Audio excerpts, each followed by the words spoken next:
Ladies and gentlemen, you're watching, yes, the Yankees Entertainment and Sports Network.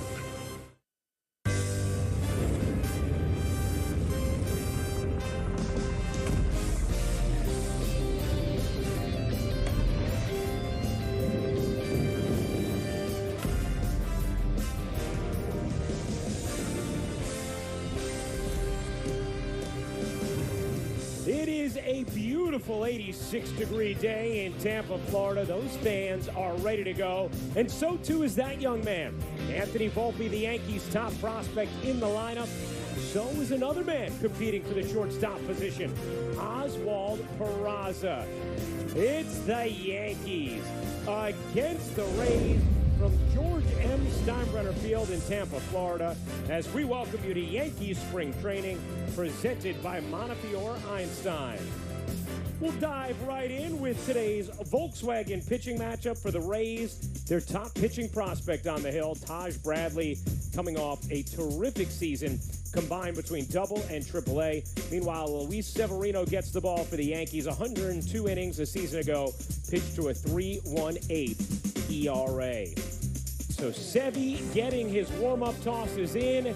He's ready to go against the Rays lineup. We'll have lineups, first pitch, and baseball coming up next, right here on Yes.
Training on Yes is presented by your local Ford store.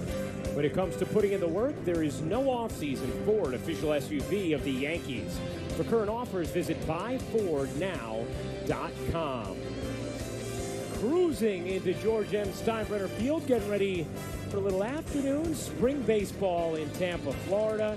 The Yankees and the Rays. A gorgeous day, puffy white clouds. And 86 degrees, as we will take a look at the Citizens Bank starting lineup for the visiting Rays. They will send out Josh Lowe to lead off, then Randy Arozarena, 20 home runs a season ago, bat second. Brandon Lau in the 3 spot. Margot, Raley, and Meade in the middle of the order. Gray, Gamble, and Deeney round out the Rays starting 9.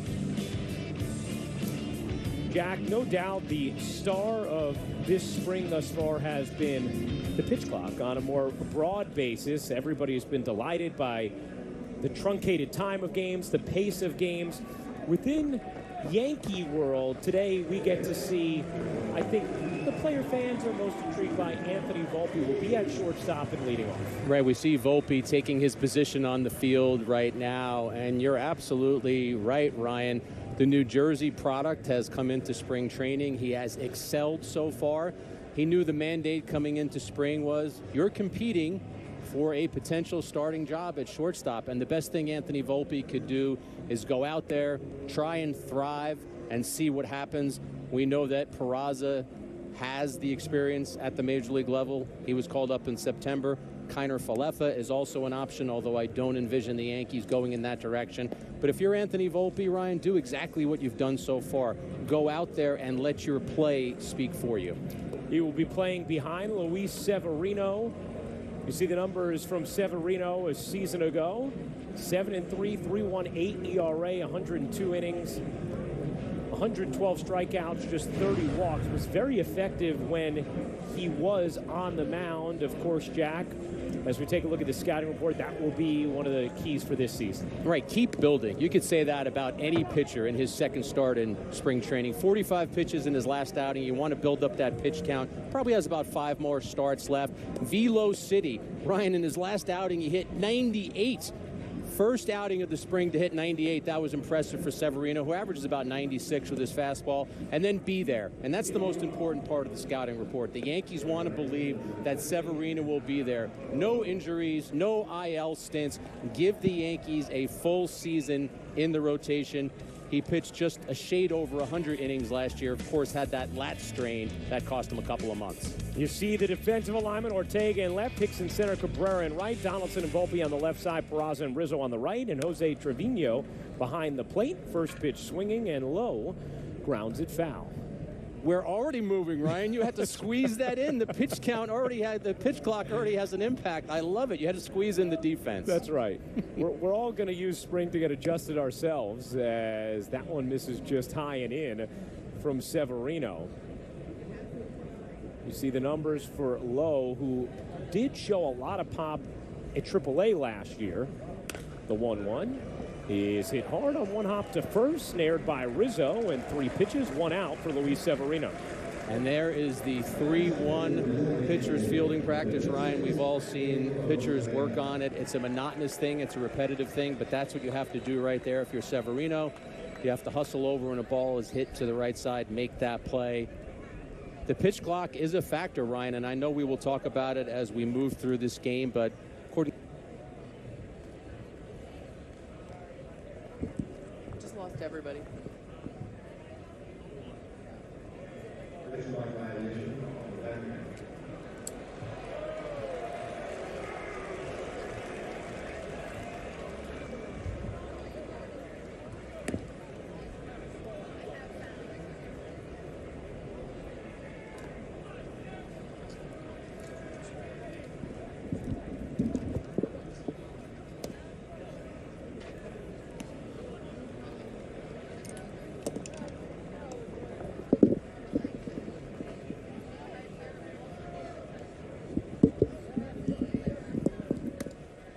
One, two, three.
the air, left center field, back it goes.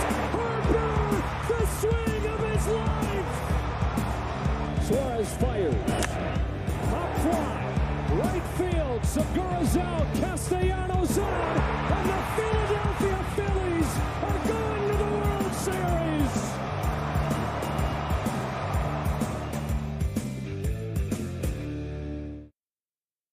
As you well know, in the Classic, we don't have a lot of time to get together as a team. We decided, you know what, let's bring everyone here in the off-season, get a team zen going on, because once we get in Taipei, the business is going to start. We don't have a lot of time to come together. It seems like they've been best friends for years. World Baseball Classics don't come around every day, so anytime you can represent a country you're super proud of, it's an opportunity of a lifetime.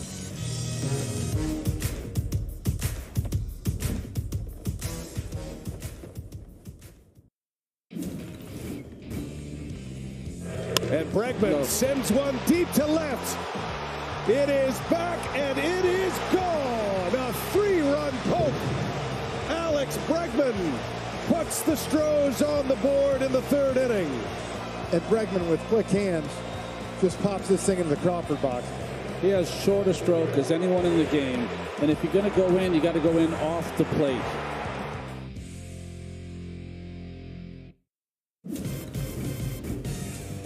Phillies looking for a quick response. Hoskins hammers the ball. Left center field. Rhys Hoskins. Redemption again. Represent.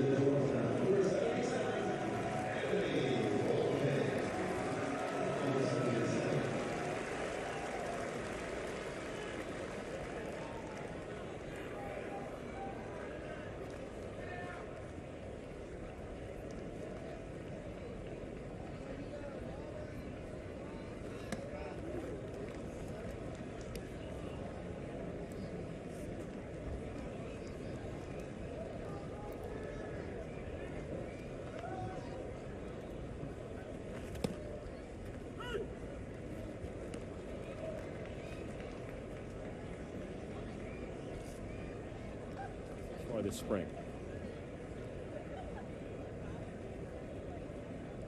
We are back. We apologize for the technical difficulties. Ryan Rucco, Jack Curry with you as Anthony Volpe takes a breaking ball high. Count 2-1. Now on the Yankees' top prospect. Impressive first inning from Luis Severino. You saw that even if you didn't hear us. And Volpe ahead in the count 3-1. Very mature and very selective hitter Volpe is, Ryan, and we're seeing examples of that right here. He has the ability to wait on pitches, and he also has the ability to hit the ball the opposite way because he waits on pitches. This time gets jammed and pops it to the right side. Catch is made for the out. Let's take a look at the Yankees lineup. Brought to you by Citizens Bank. Anthony Volpe leading off. We just saw him pop out. Then Oswaldo Cabrera batting second. Anthony Rizzo hits third. Josh Donaldson clean up. Oswald Peraza will bat fifth. Then it's Hicks, Trevino, Willie Calhoun, and Rafael Ortega rounding out the Yankees starting lineup. First pitch to Cabrera is a strike. Taj Bradley on the mound for Tampa Bay. That is their top pitching prospect. 0-2 now on Cabrera. Power arm, Ryan. You're going to see a lot of fastballs from Bradley. There are Cabrera's numbers on last season. He was a breath of fresh air for the Yankees. Bradley throws a fastball, a cutter, and a changeup. His cutter has some slider properties to it, but he insists that it's a cutter. And he says he stays behind it. He wants to get a late break to it, so he tells himself that it's a cutter. And I actually love that mind game that a pitcher plays with himself. You guys can all call it a slider, but to me, it's a cutter. I need to throw it like a cutter. The 0-2 is high, 1-2. Yeah, there's always just subtle nuances, right, in that difference between a slider and a cutter. And the Yankees have already extended his outing longer than his last outing was. He had a scoreless inning as he strikes out Cabrera there on a nice sinker going away. Scoreless outing against the Red Sox. His first outing of the spring, Ryan, took 7 pitches. Among the players he retired were Devers and Justin Turner.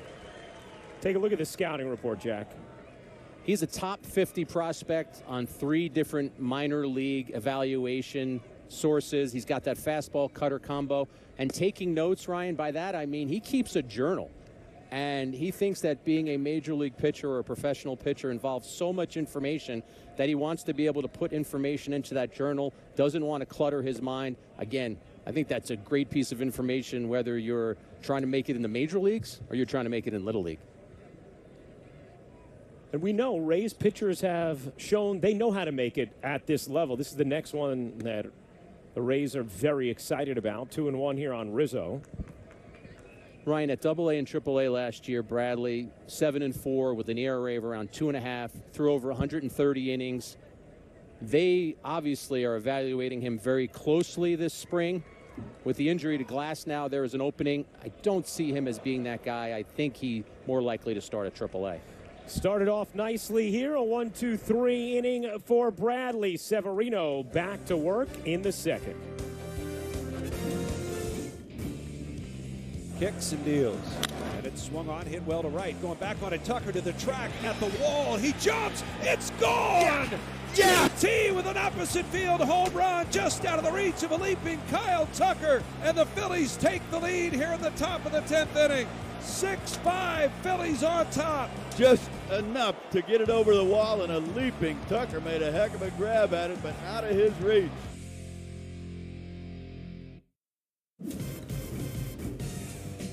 On a 2-1, Alvarez hits a high drive center field. Veerling's back.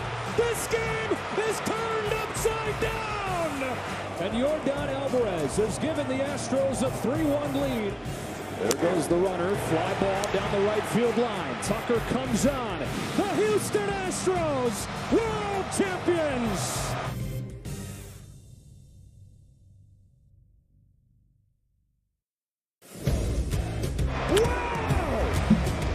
Showtime! Now that baby's way gone! Julio! Watch this baby sail! Oh, Bryce Harper! White Sox win!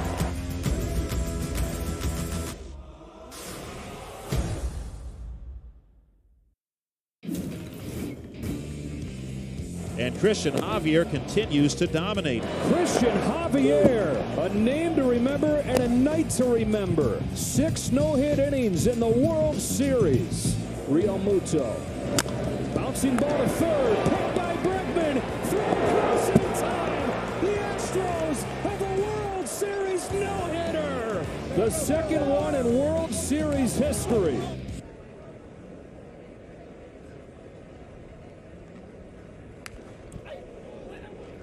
Pitch, check swing, and a strike as Margot fouls it away.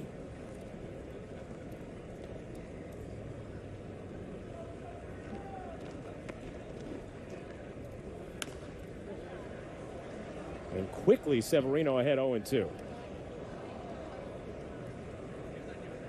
Now, we have Oswaldo Cabrera wearing a mic for us out in left field as the action's going on. In right field, rather. Strike 3. Margot down looking. And based on that reaction, I think we've worked out any technical glitches. Oswaldo, can you hear us out there? I can hear you pretty well. All right, very nice. So we're checking out the defensive alignment there? Oh, yeah. The iPad. I got the iPad in my hands right now. It's pretty big. I love it. Oswaldo, obviously one of the big stories is the pitch clock, right? That's going to be the biggest story for a while, and the adjustment. What has it been like defending behind it and the rhythm that you found thus far? Well, I played with this clock in the AAA, so I think it just tried to make the adjustments because we made it in AAA, and as soon as we start to play more and more games, I think we will be fine. I think. Oswaldo, you played 6 different positions for the Yankees last year. As we see Raley get hit by a pitch there. I know you're not the manager, but let's imagine that Aaron Boone said to you one day, hey, OC, you can play wherever you want today. Which position would you put yourself? Center field. Center field. Center field? Yeah. And why? I don't know. I think that's the position that when I was young, like, that I want to play, you know? And I can't, I mean, if I got the opportunity, that low far, let's go, Wally, come on. Down the left field line, that ball is gone. Oswaldo knew it right away as Curtis Mead takes Severino out, and a 2-run homer gives the Rays a 2-0 lead here in the second. Number 2 prospect in the Rays organization. He's from Adelaide, Australia. So, Oswaldo, how would you grade and evaluate the way your spring is going so far? What are you trying to accomplish, and what do you want to get done before the season starts? So I'm still working every day to try to get better every day, to get my consistency every at bat that I'm in the home plate. That's my mindset right now. Like, just take a good at bat. I know the first at bat was not that good, but we are here for that, you know.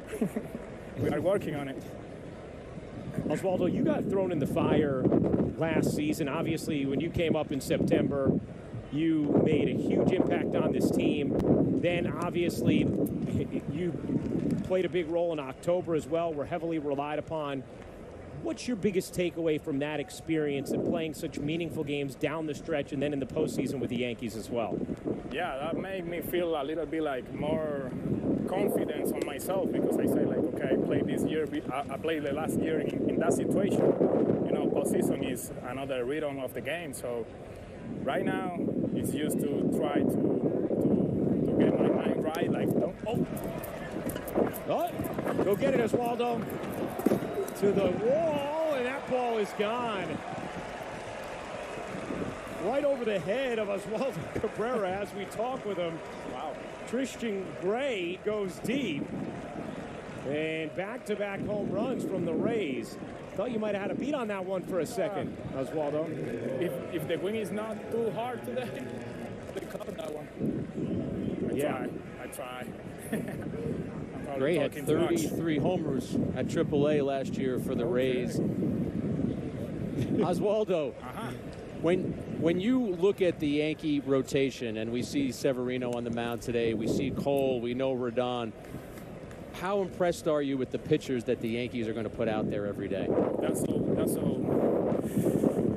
awesome for me as a teammate, you know, because you can trust in the pitcher stuff that we got in the start of this year.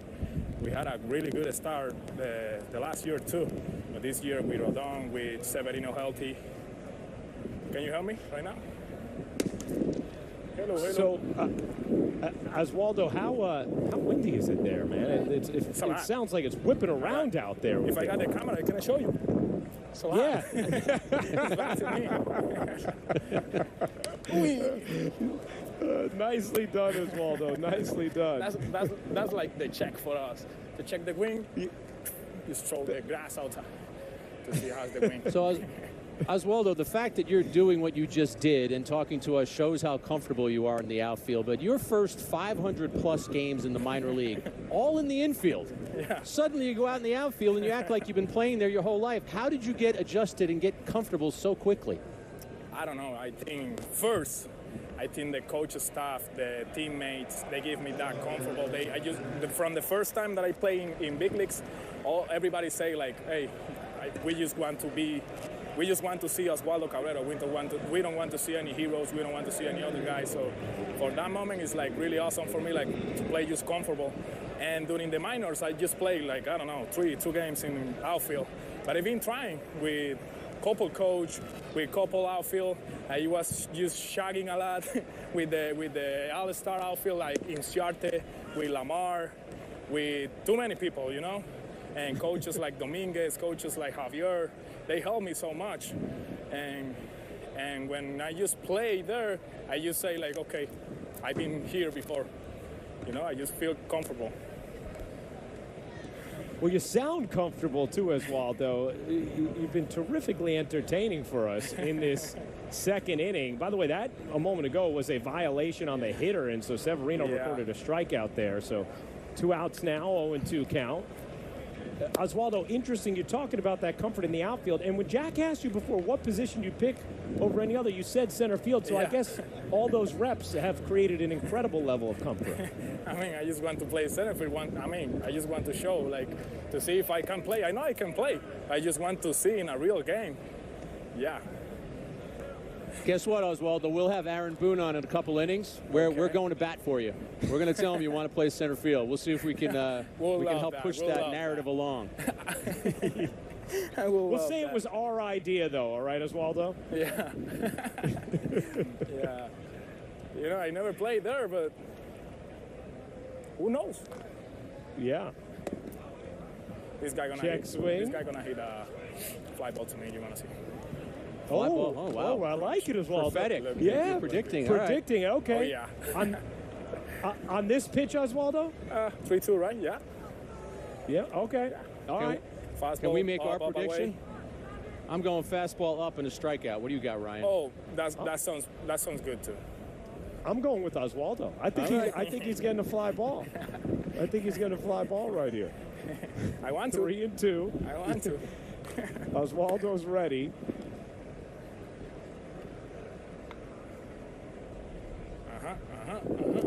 Here it is. Oh. You were ready, Oswaldo. I'm ready. Oh, Oswaldo, how many gloves do you have?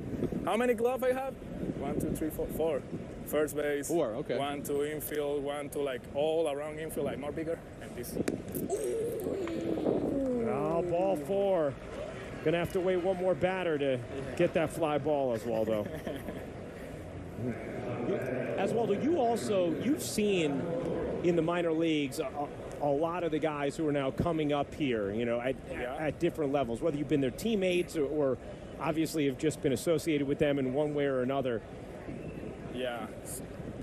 What stands out to you about some of your teammates who are coming up here playing with you in spring? That's so really that's really good for me. I got Chaparro, I got Narvaez. We played together since like we was young in the same academy from Maracay, and I got a couple guys here who played with me in DSL. So that's so awesome for me. That made me feel so comfortable too, like to be here with these guys, to try to help a little bit, like the things that I probably know more, like little things, you know. I love that. Yeah. Pretty good teammates. Well, and there has to be something special, too, about going along this journey together, tracking each other as you continue to make your progress towards the major leagues. Obviously, you got up last year and had success at the end of the season. The 1-2. Runner going. Throw down is not in time. It's a really beautiful day, yeah? Beautiful. Oswaldo, you had a chance to see Volpe up close. A lot of Yankee fans are getting their first look at him.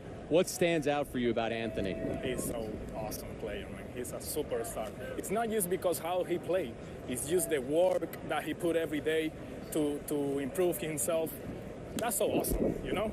You see a young guy, young guy, I'm like 2 years older.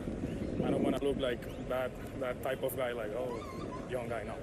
But that type of guy who work so hard every day, comes to the field with that, you know, he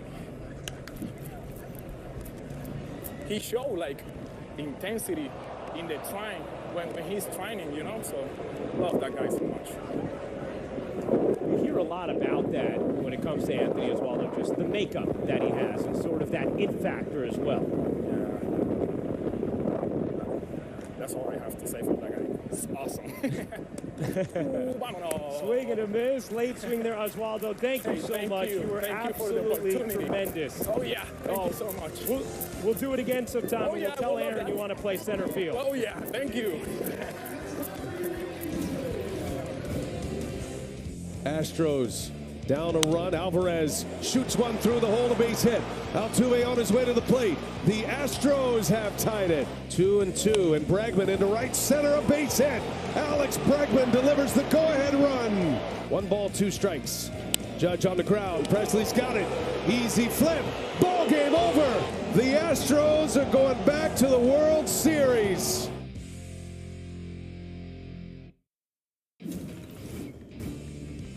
The 0-1. And Alvarez belts it deep to right field. Instant goodbye. Unbelievable. The Astros a walk-off win. Yordan Alvarez, a walk-off 3-run homer. And the Astros stun the Mariners in Game 1 of the Division Series. Incredible. The House of Horrors for the Seattle Mariners continues.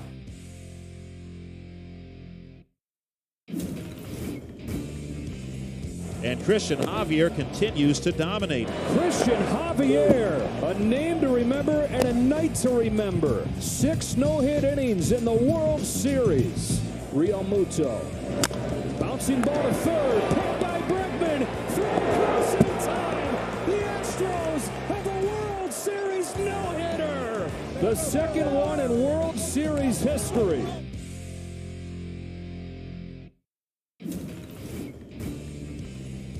And Bregman sends one deep to left.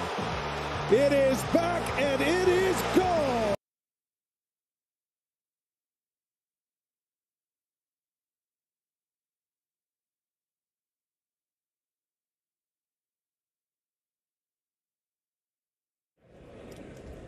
Bottom of the second inning at George M. Steinbrenner Field. Josh Donaldson will lead things off for the Yankees. First pitch deflects off of Bradley into right field. And Donaldson has a leadoff single. First pitch fastball. You go up there hacking as Josh Donaldson did. We're going to take one more look at it. We said Bradley throws a lot of fastballs. That one's off his leg.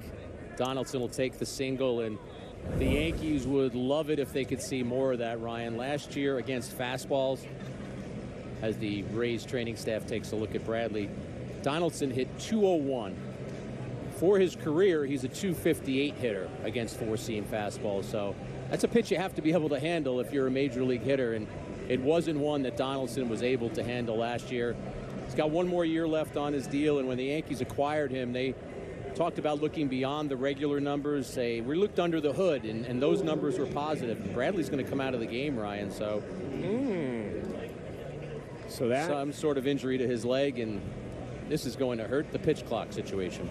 Yeah, and for a young stud, certainly the Rays hoping that nothing significant there on the comebacker that hit Bradley.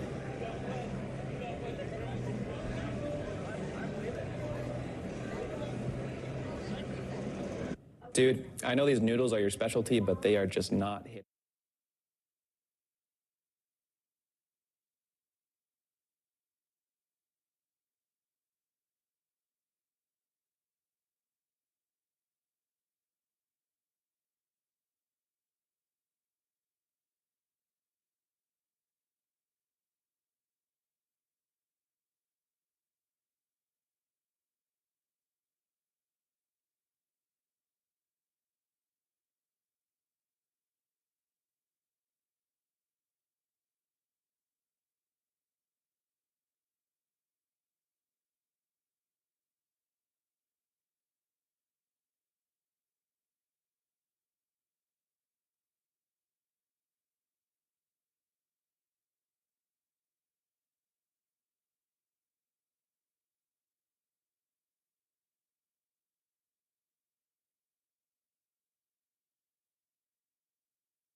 Your local tri-state Volkswagen dealers, and by citizens, made ready. Ryan Rucco, Jack Curry with you. Yankees Rays second inning, and Taj Bradley, Rays top pitching prospect, took a comebacker off his leg from Josh Donaldson. His day is done, so the pitch clock goes out the window with these warm-up tosses after the injury. But you know what that means? That means we get to dive a little deeper with our good friend Meredith Marakovitz, who's been working the clubhouse all spring long. What's up, Meredith? Hey, Ryan. So good to hear your voice again. Jack, you too. I heard you talking about Luis Severino earlier today and how in his first outing he hit about 98 miles an hour. And it was funny when I spoke to Severino after that one, he said, I wasn't even trying to throw that hard. It was just coming out electric.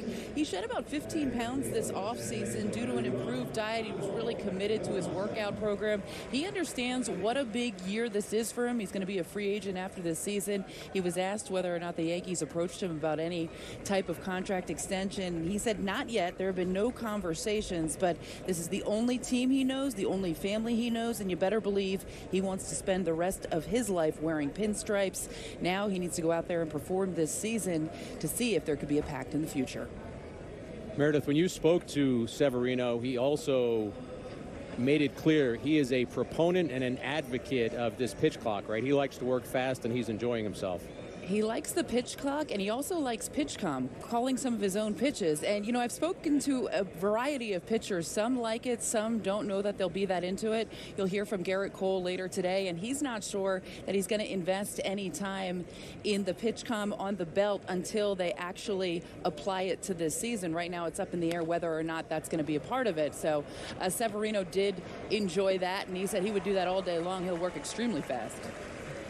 Well, Evan McKendry working fast there, the new pitcher for the Rays, and the first pitch he throws gets a 5-4-3 double play off the bat of Oswald Peraza. That's one of the interesting dynamics, Meredith, when it comes to the pitchers and whether or not they actually are going to want to call their own pitchers. It seems like there will be some variation pitcher to pitcher. Do you just want to leave it in the catcher's hands, have one thing less to deal with mentally, or do you want total and complete command? No doubt about it, and you're used to doing it a certain way for such a long time. And while the technology is there, there have been times, even with just the catcher.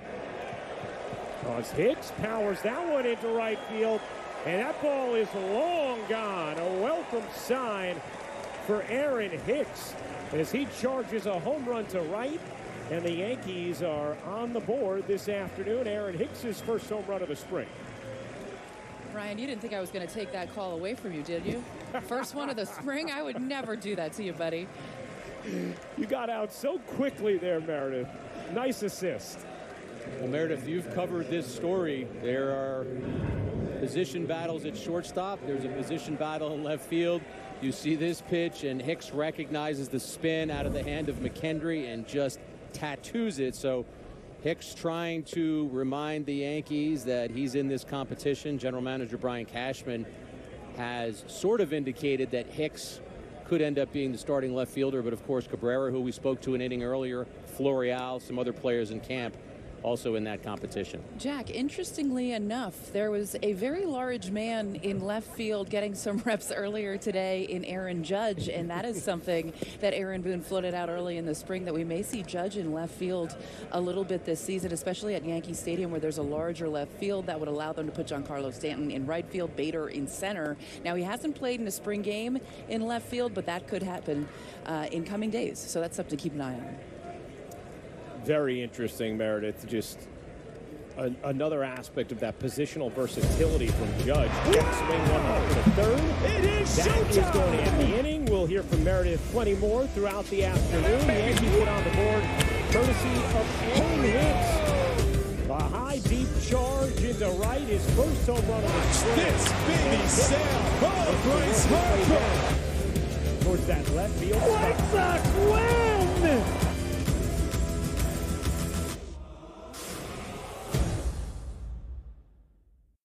As you well know, in the Classic, we don't have a lot of time to get together as a team. We decided, you know what, let's bring everyone here in the offseason, get a team zen going on, because once we get in Taipei, the business is going to start. We don't have a lot of time to come together. It seems like they've been best friends for years. The World Baseball Classics don't come around every day, so anytime you can represent a country you're super proud of, it's an opportunity of a lifetime.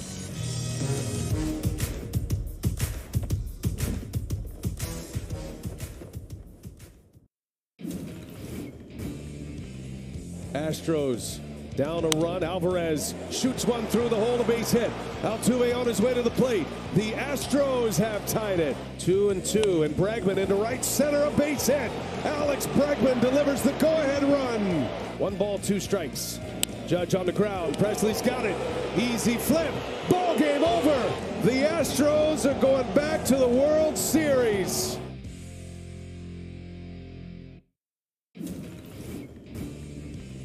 Kicks and deals. And it's swung on, hit well to right. Going back on it, Tucker to the track, at the wall. He jumps. It's gone! Yeah! T with an opposite field home run just out of the reach of a leaping Kyle Tucker. And the Phillies take the lead here in the top of the 10th inning.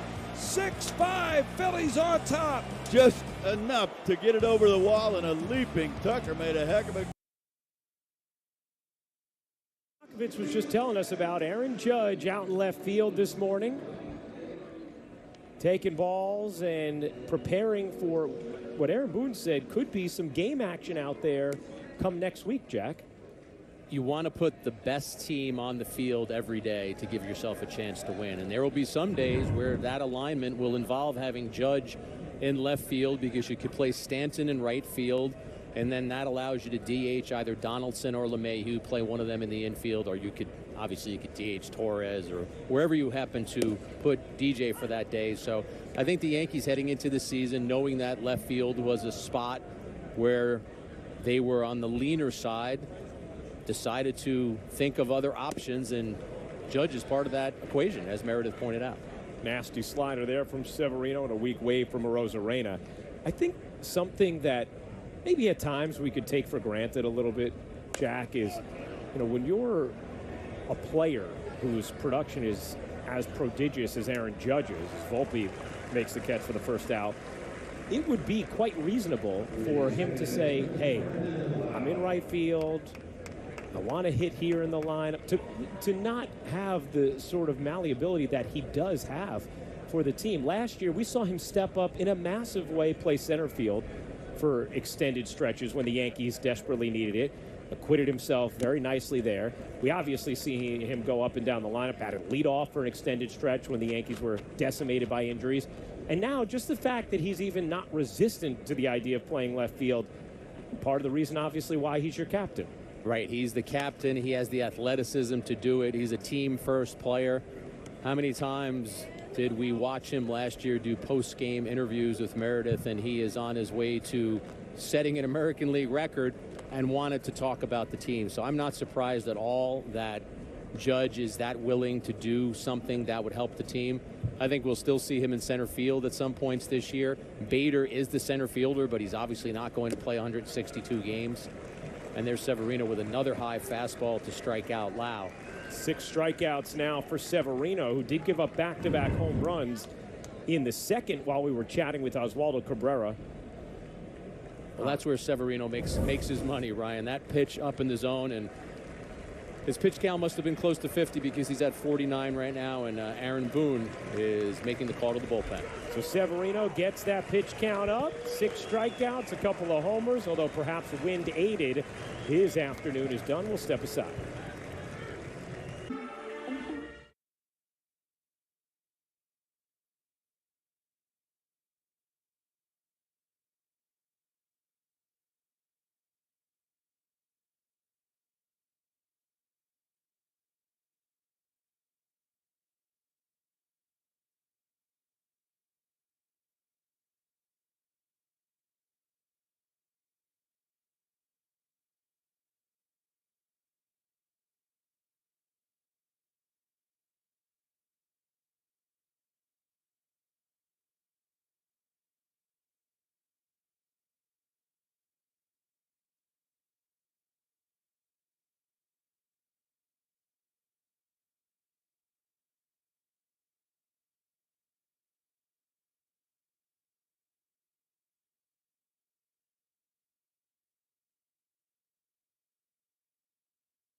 Welcome back to Yankees Spring Training, brought to you by your local Ford stores. Ryan Ruocco, Jack Curry, Meredith Marakovich with you. Appreciate you hanging out with us on this Saturday afternoon. Aaron McGarity is the new Yankees pitcher after 49 pitches from Luis Severino. 6 strikeouts, and McGarity deals low, ball 1 to Margot. We showed the numbers right there. McGarity actually pitched well at Somerset last year, Double-A. 15 2/3 innings, 24 strikeouts, and only 5 walks. But there's Severino's line on the day, Ryan, and I think, as you talked about, there's some wind factoring in today with a couple of home runs. You look at those strikeouts, but more than anything, and we talked about this on the scouting report, it's about building yourself up, and he got up to 49 pitches as we see Margot cruise into second with a double off McGarity. It got his work in, and Jack heard Meredith talk about, for Severino, the overall focus on health, being on the mound. He said, I know if I'm on the mound, I'm going to perform well. I know what's going to happen. Dropped the 15 pounds that Meredith talked to us about. Severino was joking that it was cutting out rice and exchanging that for quinoa and couscous. Couscous, big fan of couscous. But we've seen that, Jack, and especially, you know, in a free agency year, there's a lot on the line for Luis Severino this season. Right. Can he be a 150-inning pitcher? He threw a shade over 100 last year. We talked about the 2 months that he missed with the lat strain, but he turned 29 on February 20th. So as he tries to help the Yankees with their championship aspirations this season, he's got his own personal aspirations, and Meredith mentioned it before. He's a free agent after this season. And where does the 2023 season take him in free agency? Pitching is a commodity, and we saw some pitchers who became very wealthy men for the seasons that they had. The Yankees signed one of them in Rodon, signed him to a 6-year, $162 million contract. We saw Tyone go and sign a 4-year deal after what he did for the Yankees last year. So what kind of season does Severino have, and what does it become for him as the ball gets away from Trevino? Margot scoots over to third. 2-1 on Raley. There might have been a cross up there. Ryan McGarity, of course, coming up from Double-A. He and Trevino probably working together for the first time. And we know how elite Trevino is behind the plate. He won the Platinum Glove Award last year. Best defender in the American League. Yeah, the highest honor you can have as a defensive player. That's ripped to right center field, a base hit. Margot will score. Raley is going to stop at first with an RBI single, and the Rays increase their lead. It's 4-1. But getting back to Severino, Ryan, I think if the pitch count is where you want it to be, the velocity is where you want it to be, as we see a replay of Raley's line drive, that's what you're looking for right now. And that's your excitement level if you're the Yankees, and what he can mean for you, slotting him in behind Cole and Rodon. Right, you think about Cole, Rodon, Severino, Nestor, once he's all the way back healthy. And obviously, the Yankees feel as good about their top 4 as anybody in baseball does. You lose a little bit of the depth with the injury to Montas, but that top 4 is 4 all-star capable starters. Tapped right back to McGarity. He'll scoop it up and throw out Meade, who homered his last time up, and that'll end the inning. 2-1, Alvarez hits a high drive center field. Vierling's back. This game is turned upside down. And Yordan Alvarez has given the Astros a 3-1 lead. There goes the runner. Fly ball down the right field line. Tucker comes on. The Houston Astros, world champions.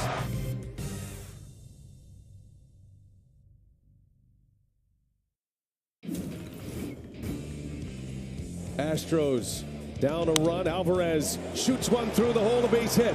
Altuve on his way to the plate. The Astros have tied it. 2-2, and Bregman into right center, a base hit. Alex Bregman delivers the go-ahead run. 1 ball, 2 strikes. Judge on the ground. Presley's got it. Easy flip. Ball game over. The Astros are going back to the World Series. As you well know, in the Classic, we don't have a lot of time to get together as a team. We decided, you know what, let's bring everyone here in the off-season, get a team zen going on, because once we get in Taipei, the business is going to start. We don't have a lot of time to come together. It seems like they've been best friends for years. World Baseball Classics don't come around every day, so anytime you can represent a country you're super proud of, it's an opportunity of a lifetime.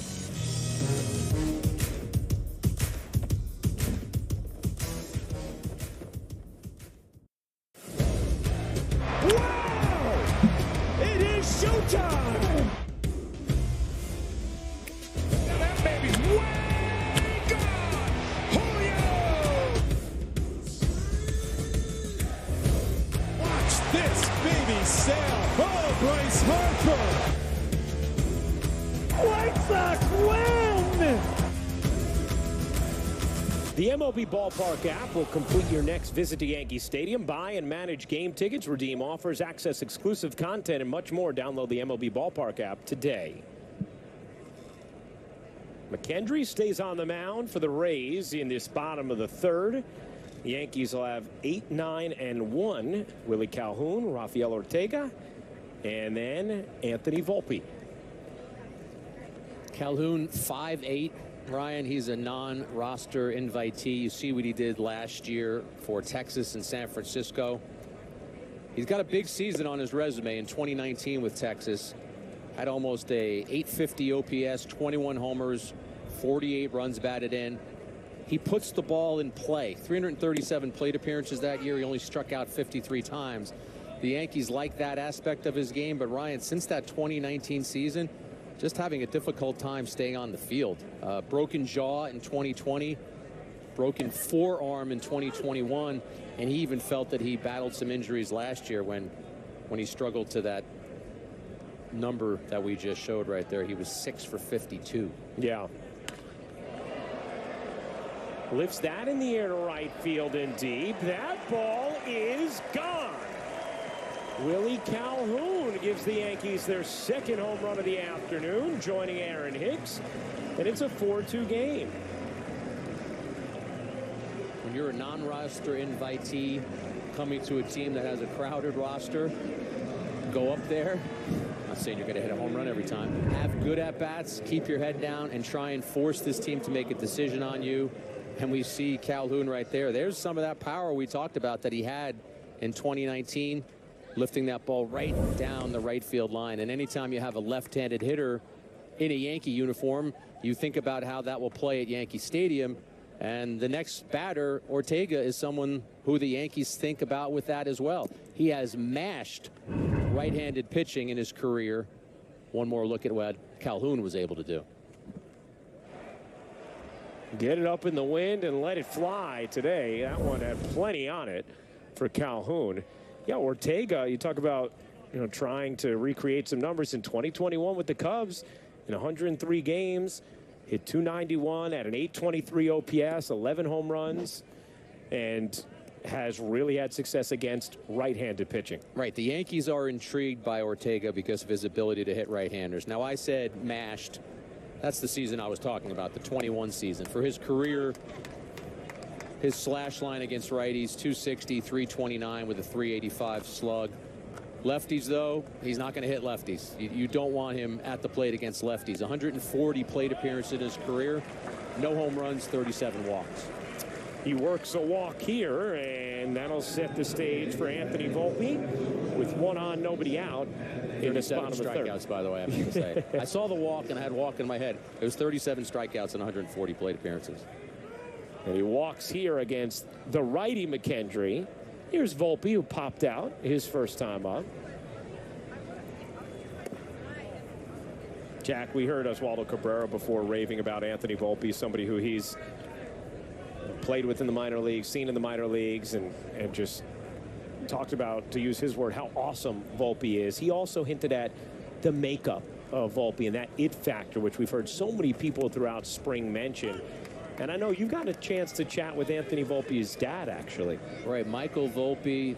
Met him at a Yankee event about a month ago, and Ryan, you could clearly tell where Anthony gets his demeanor from, because his dad was so humble so humble, so hopeful about what his son could achieve in his career, but also so humble about it as he talked about the trajectory of Anthony's career and where he might go next. And when Anthony hit a home run the other day, I texted Mr. Volpe and said, I hope you were watching that. And he was. He was streaming it. But, Ryan, how about this? The father, kind of being a scout, said, do you think it was wind-aided? Which I thought, that one's not wind-aided. That one is ripped to left field and off the bottom of the wall. Volpe will motor into second. He's there with a double, and the impressive spring for the Yankees' top prospect, Anthony Volpe, continues.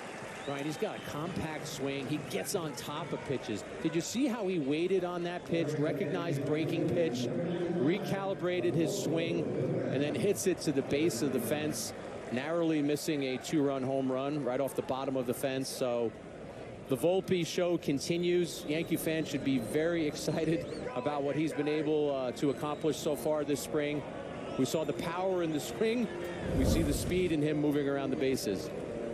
Well, one of the things that Aaron Boone has talked about this swing is what a good job Volpe does of getting into his legs at the plate, how grounded he stays. And it just takes really one swing like that, watching Volpe, to see the way he uses that strong lower half, Jack. There have been a couple of people on Twitter, and I wish I could identify them right now, but they've done side-by-side videos of Volpe with Mookie Betts and Volpe with Andrew McCutchen. And you can see similarities to both of those hitters in the kind of way that Volpe swings. And you're right, Ryan, your legs are so important to anything you're trying to do in baseball. Your power comes from the ground up, and you could see Volpe and how he uses his legs, uses that hip rotation to be able to drive a ball like that. Cabrera sends that in the air to right field. That ball is long gone. Oswaldo Cabrera, aided by the Yes Network mic, goes yard, a 3-run shot, and it gives the Yankees a 5-4 lead. Well, if Oswaldo Cabrera has any sense of superstition, Ryan, I have a feeling he will be mic'd up again sometime soon, because after entertaining us verbally, he entertains us physically with that swing. Just destroys that pitch over the right field fence. McKendry has now faced a handful of batters, 6 in total, and he's given up 2 home runs and a double.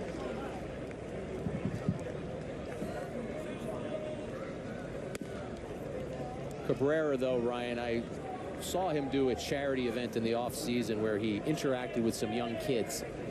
And we talk about how versatile he is, how many positions he can play. One of the kids said to him, "What's your favorite position to play?" And I kind of stole that question and asked him that today, but his answer to the kid was, "Wherever the manager puts me that day, wherever the team puts me." And I thought that was such a refreshing answer for 2 reasons. First of all, coming from a major league player, but also to say that to a kid, basically telling him, go out and play, go out and have fun, and Cabrera has fun. That is a great answer as Rizzo pops out. I mean, for anybody who was watching Oswaldo in the second inning, you could see how his personality just lights up a room, or in this case, the field. He was highly entertaining in that exchange with us while he was mic'd up in right field, and then shows some of the pop that we saw in September. By the way, I was too kind to McKendry. He's given up 3 homers and a double, not 2 homers and a double. So a rough outing for McKendry. That's right. He gave up the homer to Hicks as well. Let's check in with Meredith for a little more on Oswaldo Cabrera. Well, Jack, you guys were talking a little bit about his versatility and the joy at which he plays the game. Well, I was speaking to him at his locker the other day, and he just had a ton of gloves in the locker for good reason. And I said, well, how many do you have in there? And show me what's for what. And so he has 2 middle infield gloves. Then he has a first baseman mitt. He also has a glove that he uses in the outfield, and then just an extra glove in case he needs it for anything else. And he kind of made the same point. I don't care where I am. I come in, I look at the lineup. I just want to be in it. It doesn't matter where I'm playing. And he has so much confidence that he can play any position, and that was helped a lot last year when he was kind of thrown into the fire in the outfield, having really never done it before. But what an asset to this Yankees team. Meredith, he had a slump last year after coming up and dazzling he went through a long drought, and I never thought that his demeanor changed. I thought that his confidence in himself remained. What did you observe from him during that time where he was going through a pretty deep drought? You know what, Meredith? Hold off on that answer 1 sec. We got a pitching change. We'll get the answer from Meredith in a moment. The Yankees have taken the lead here in the third, courtesy of Oswaldo's 3-run homer.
New pitcher for the Rays is Trevor Brigden, who will take over for McKendry after McKendry served up 3 home runs, including a 3-run shot to Oswaldo Cabrera, who, Jack, I'll have you re-ask your question you were just chatting with Meredith about in regard to Oswaldo. Right, Meredith. What did you see from Cabrera as he worked his way through some struggles last season?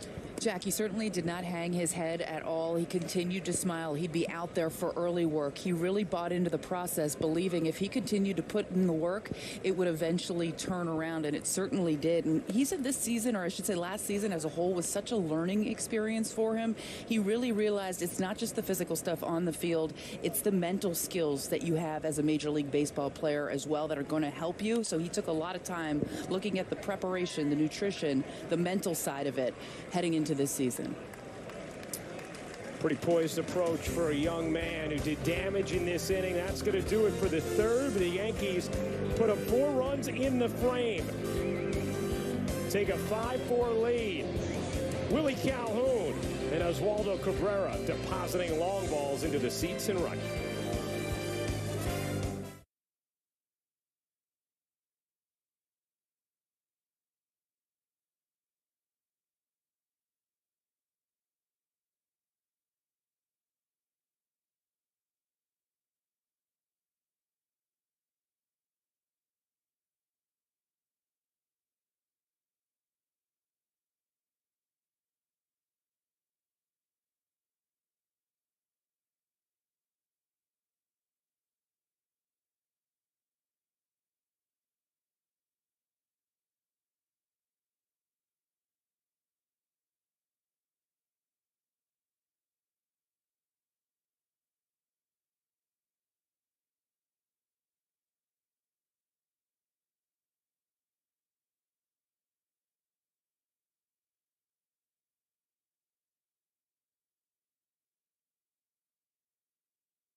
Fans, the next spring game on Yes is Monday night as the Yankees host the Pittsburgh Pirates at Steinbrenner Field. Coverage begins at 6:30.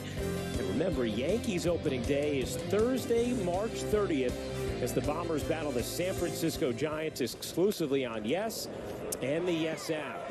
Jonathan Loaisiga, the first pitcher. The first pitch from new pitcher Jonathan Loaisiga is sprayed into left field. So Gray, who homered his first time up, has a single that just snuck through and gives us a chance to look at the numbers from Loaisiga last season. I'm throwing those numbers out. Yeah. I'm going with the last 3 months. The last 3 months of the season from July 26th on, Loaisiga had an ERA under 1.5. It took him a little while to get there. I thought he was the best reliever in the American League in 2021. He struggled at the outset of last year, but then in the second half, he was terrific. And I think as you start to assemble a Yankee bullpen and envision where everyone slots in, Loaisiga is your eighth inning guy if everything's okay with Holmes. I think Loaisiga and Holmes are your last two at the end of games. You might say to yourself, well, why is Loaisiga pitching in the fourth inning today if you envision him pitching in the eighth inning during the season? Managers want to get their high-level relievers like a Loaisiga in the game while fellow major league hitters are still in the game. This early in spring training, the regulars might only get a couple of at-bats, so Boone wants to see him against regular players. Well, that one bounces fair down the left field line in front of Ortega, and it's going to be a ground rule double for former Yankee Ben Gamel. Hops right into the Rays bullpen. Doink. Gamel was a 10th round pick for the Yankees. Ryan ended up only getting 10 plate appearances with the Yankees. Rays are now his 6th team. First game he ever started, May 10th, 2016. He was in the outfield. Can you tell me who the other two outfielders were? He was playing right field. Can you give me center field and left field in 2016? May 10th, 2016. This is a good trivia question. Brett Gardner? You got it. That's one. Can you give me? I'm going to really give you a big hint. The Okay. other one is in today's lineup. Aaron Hicks. There you go. All right. Grounded to third. Nice job looking at the runner by Donaldson, keeping him anchored right there. Throws across for the out. One down. Loaisiga, Ryan, obviously has that 98-mile-per-hour sinker that he throws. The ability to do what he did right there, get batters to either swing and miss or have soft contact against him. You know, Jack, if you're going to start doing trivia here, we need to know so we can get the trivia music behind you as you do it. That one just dawned on me. I did my research on Ben Gamel. I was curious as to when he did make his debut, and I looked at that lineup, and it struck me. But you're right. We'll have to tell our producer, Troy Benjamin, the next time. We'll get that trivia music kicking. I could have asked you who I just gave it away. I could have asked you who Gamel's first major league hit was against. Dylan G. There you go. 1-1 on Lowe. Loaisiga throws that sinker about 2/3 of the time. He'll also mix in a curveball and a changeup. You see him right now working with the pitch comm in his cap, but he is vital to what the Yankees are trying to accomplish this year. You get a lead at the end of games. You want to have a formula to go to help you shut the door, and Loaisiga is a big part of that for the Yankees. Talked about throwing out the numbers because we saw how he finished the season last year, looking like the most dominant version of himself. And he carried that into the playoffs as well. You know, through 9 1/3 innings, allowed just 1 earned run over that period of time. It was one of the real trusted arms as he had been projected to be by the time the season ended. Little flare into left field for a base hit is going to score 1 run. As Gray scores, Gamel will hold at third, and the Rays tie this game up at 5 apiece. Lowe breaking his bat on this, able to punch it out into shallow left field. Lowe is actually the brother of Nate Lowe, the former Ray, who's now with the Texas Rangers. He's trying to find his way onto this Rays roster. The Rays want him to get a lot of at-bats. They want to see if he is a guy who can stick with them. Arozarena obviously is a core player for them. We should mention, Ryan, because of injuries, some of the players we're not seeing from the Rays, Yandy Diaz, Wander Franco, real important players for them, but working their way through injuries this spring. Arozarena, another essential player to the Rays lineup. Bats here with first and third, one out, and Loaizaga throws down 1-0. I think these numbers, the ones I'm about to give, are relevant, Jack, as we continue to adjust to the new rules of baseball. So, update at the end of the third inning. Despite it being a 5-4 score with 3 mid-inning pitching changes, it still only took 57 minutes.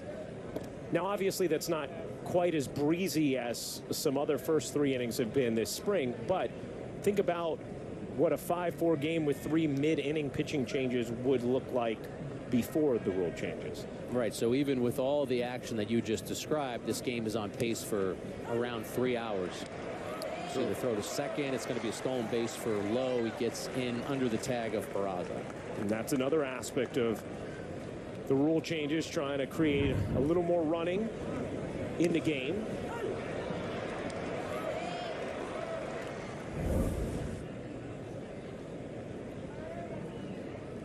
There's some clutter on the bases. This is actually good for Loaizaga. Figure out really good hitter at the plate in Arozarena.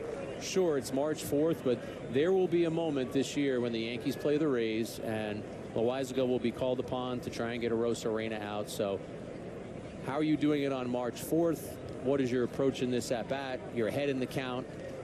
We know what he likes to do. We know how much he values that sinker. He goes with it right there. He misses. But this is all part of spring training, passing tests, lessons along the way, and then using that during the season.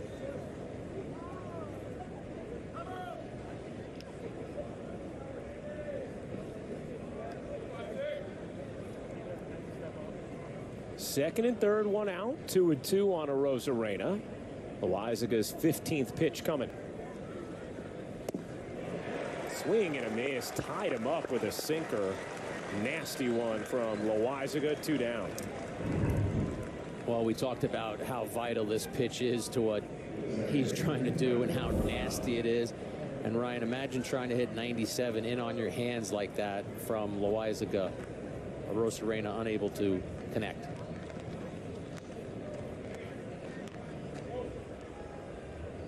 Here is Lau.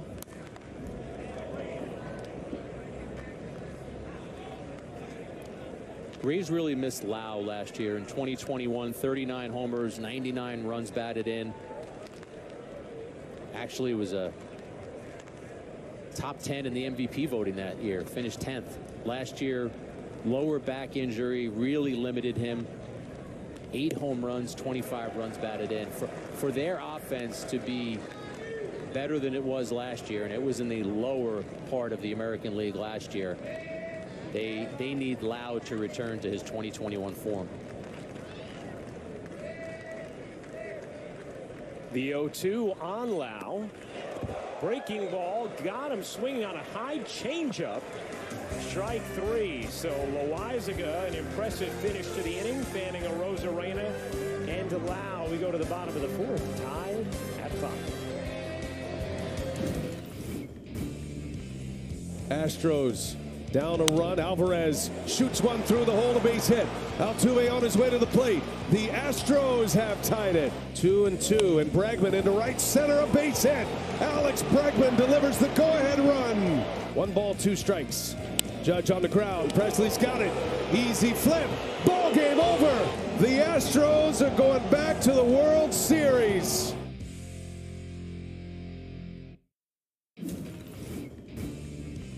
The 0-1. And Alvarez belts it deep to right field. Instant goodbye. Unbelievable. The Astros a walk-off win. Yordan Alvarez, a walk-off 3-run homer. And the Astros stun the Mariners in Game 1 of the Division Series. Incredible. The House of Horrors for the Seattle Mariners continues.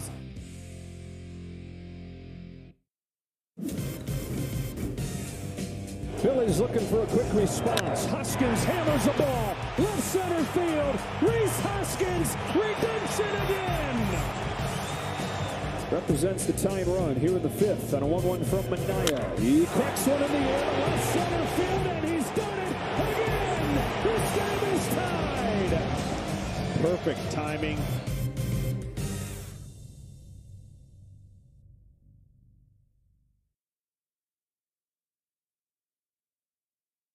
The new-look Brooklyn Nets match up with the Charlotte Hornets. Coverage begins at 5:30 with tip-off shortly after 6 o'clock on Yes and streaming on the Yes app.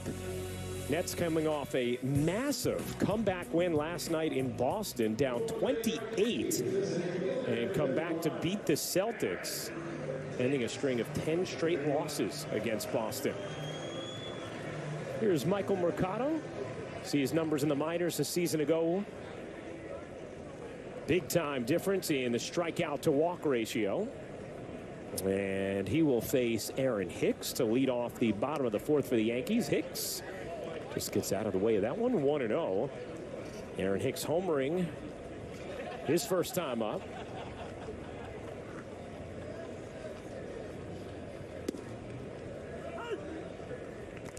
Hicks has spoken about his disappointment with the way he performed last season, Ryan. .218 batting average, a .330 on base percentage, but a .313 slugging percentage. Not a lot of power, 8 home runs. So he has to come into this spring training like a man on a mission, a man trying to win a job that was once his, trying to get at bats that were once his. We've talked about the other options in left field. Meredith brought up the fact that Judge could slide over there. So Hicks is a guy fighting for at bats. This is what he did in the 2nd inning. Yeah, took that pitch from McKendry and got the offense going today for the Yankees. That was their first run. They've subsequently hit 2 more home runs, but if you're Hicks, string a bunch of those at bats together. Rolled slowly back to the mound, and Hicks is retired. 1 away. I think one of the interesting parts about a situation like Aaron Hicks's, Jack, is you're a veteran, you've been an established starter. Usually spring training for you is definitely different than what it is this year for Aaron Hicks, where you're fighting for a job. And that's a place, not that Aaron Hicks was an every, massive fixture or perennial all-star, but this is a different spot than he's been in a very long time. It's a great point, Ryan, because let's pick another player. Anthony Rizzo. Yeah. Could hit 200 this spring, and he will be the starting first baseman for the Yankees on opening day. Right. Hicks, because of his recent track record and the struggles, there is a competition in left field, and the Yankees have been open about that. General Manager Brian Cashman and manager Aaron Boone have talked about that. So you're right. The idea of being a veteran who is coming in and just getting some work, I think Hicks himself would tell you that the results matter for him.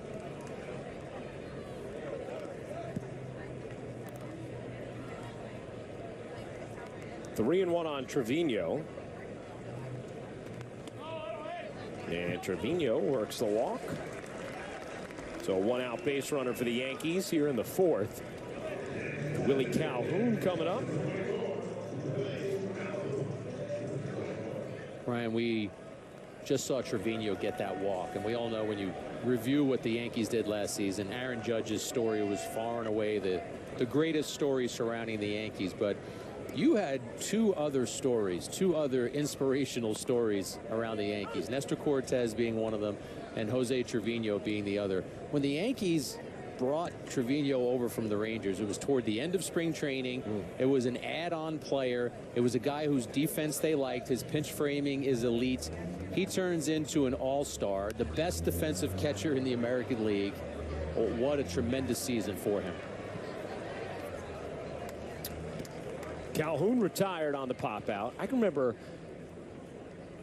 standing in the clubhouse with Susan Waldman early in the season, and her saying to me, I can't tell you how much the people in Texas are raving to me about Jose Trevino. They just keep telling me how much we are all going to love this young man and how good he's going to be for the Yankees. And obviously, he exceeded even our wildest expectations, or the Yankees, to win a platinum glove, to produce offensively like he did, which was just a bonus. And now you look at even some of the depth at the catcher position taking a knock throughout this spring, and Trevino becomes even more important to this team. Right, even more valuable. And there's the platinum glove numbers that you were talking about. 21 defensive runs saved, 15 runs on the framing side of things, and the ability to steal a strike is something that has become an art for catchers. Every strike that you steal, major league teams count that for 1/10 of a run saved, and he did it better than anyone in baseball. Popped up behind the plate, and yeah, Nick Dini didn't get off to a good start, didn't get off to a good finish, trying to make that play on the pop up behind home.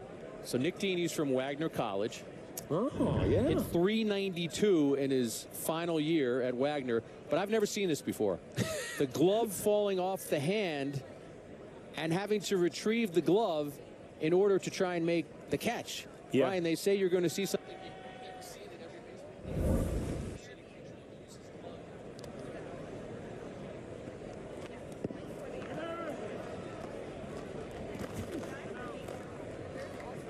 You know what he should have done? He should have gone Jorge, barehanded, right? Jorge Let's see, Posada. the bat hit his glove. Yeah, it did. Backswing hits his glove. That's so right. Not saying it was Dini's fault, but that is a bizarre play. Well, you got to go Posada. Just leave the glove there. Go catch it barehanded.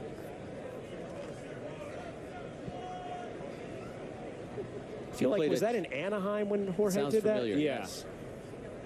Dini played actually at Syracuse in the Mets farm system last year. Well, that ball is rocked to right field, and this is what excites the Yankees about Rafael Ortega. A clobbered two-run homer for Ortega, and the Yankees with their 4th home run of the afternoon. Well, Ryan, we talked about his ability to tattoo right-handed pitching and some of the stats that he has on his resume. This is an example of fastball up in the zone, and he is just all over it. Not being fooled at all by that pitch. That's some real power right there. One more look at it. You see the swing, you see the foot get down quickly, and you see the celebration once it gets back to the dugout. He's had an interesting journey, Ortega, Ryan. He actually made his debut in the major leagues as a 21-year-old in 2012. Was just called up as a September call-up. Didn't return to the majors until 2016. That's an amazing gap. Yeah. Volpe doubled his last time up. Cuts and misses at a high cutter from Mercado. And it's 1-2 on the Yankees' top prospect, Anthony Volpe.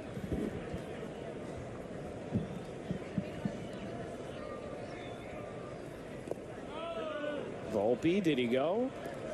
He did not. 2-2.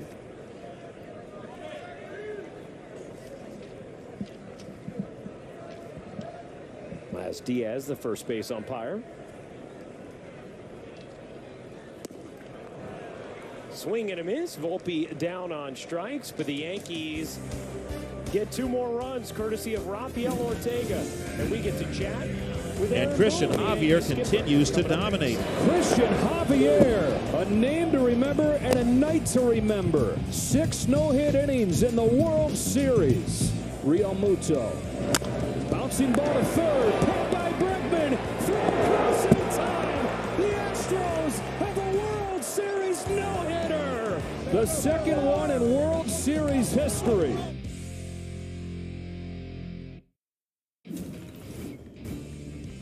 The 0-1. And Alvarez belts it deep to right field.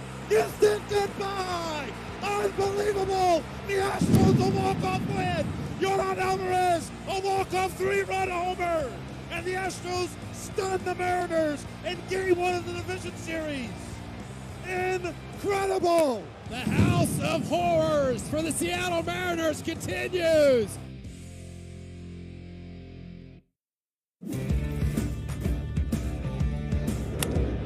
A drive to right center field. Back near the wall and gone. So much power in that direction for Giancarlo Stanton. And the Yankees jump on Savali in the first. High fly ball, right field and deep. Back near the wall is Gonzalez. It's gone. 3-run shot by Stanton. Solo by Judge. 4-0 Yanks. The official MLB Ballpark app. It's the best way to access, manage, and share your tickets with friends and family to any MLB game. It's your personal companion for when you're at the ballpark, helping you with venue info, dining options, exclusive club offers, and so much more. And it's a great way to capture your visit by adding photos and memories from a fun-filled day at the game. Download the free MLB Ballpark app on the iOS App Store or Google Play today. Top of the 5th inning, and it's spring. That means we get to chat with Yankee manager Aaron Boone. Hey, Aaron, how are you? I'm doing well. How are you guys? Good to hear your voices. Good to be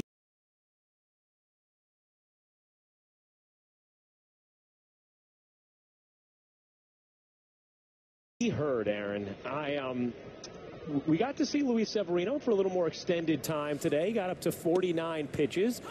What'd you think about his stuff? The 6 strikeouts, a couple of home runs allowed today. Yeah, good day for him. Good day of work. Look, it's coming out really well.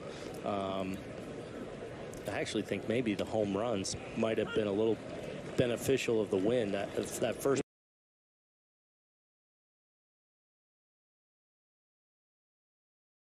ball that Meade hit down the line almost pushed back fair.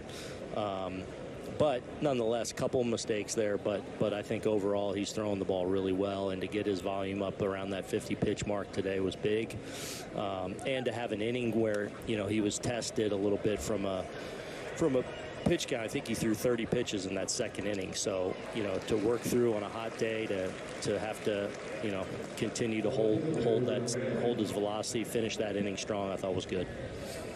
Aaron Volpe just caught that pop-up from Margot. He's one of the players battling for your shortstop position. A lot of times managers want to know maybe in the final week who their team is going to be. When do you anticipate the organization making a decision on who the starting shortstop is going to be? Yeah, I don't know. I don't know if that's a week before, or if it's something that just absolutely shows itself. Then we'll make that call. But we're prepared to take it as far as we need to, and understanding that it's an ongoing process. We've got a number of guys that we feel are very capable of playing that position and playing it well and having an impact. So whatever happens opening day, that situation can continue to evolve, because I think the quality of players we have and that competition we have is strong. Aaron, what stood out most to you about Volpe thus far this spring? Another double here today. Look, he's obviously got great talent and really good player, but his intensity and his energy that he plays the game with, his alertness, you just watch him in between pitches, the way he communicates on the field. So there's an intensity and an energy in the way that he plays and hustles and moves, but there's also his mind is moving too and working, and we got a man there. Oh, yes, you do. His name's Jose Trevino, 2 down, and I think what you love to see from your players, and it's evident with Anthony, is he loves the game, right? And I think of Aaron Judge, our captain. Sometimes a separator for guys is when they really love the game and the craft and doing little things to get better.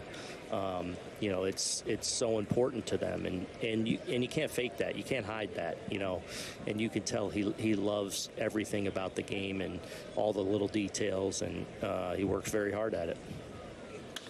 Aaron, a couple innings ago, we had Oswaldo Cabrera on. Said he'd love to play center field as we see that ball leaving center field. Massive shot by Meade. I said to him, if you were Aaron Boone for a day and could put yourself anywhere, Cabrera said he'd put himself in center field. How likely is that to ever happen? I thought it was whatever position I put him in is his favorite position. I thought that was the answer. He has said that, but I phrased the question differently to try and get a different answer. That's right. Good journalism there. He is going to see some time in center field. Actually, in a couple days, I have him backing up in center. He's going to relieve Bader in a couple days. One of these days coming up. So, and Bregman sends one deep to left. It is back and it is gone. A 3-run poke. Alex Bregman puts the Stros on the board in the 3rd inning. And Bregman with quick hands just pops this thing into the Crawford box. He has short a stroke as anyone in the game. And if you're going to go in, you got to go in off the plate. I'll talk to you soon. I guess.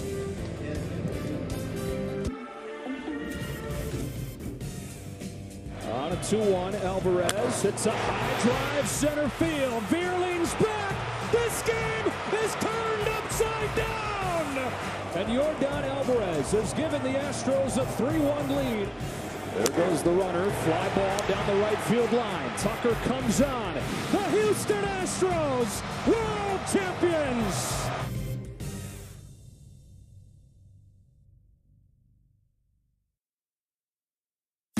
The official MLB Ballpark app.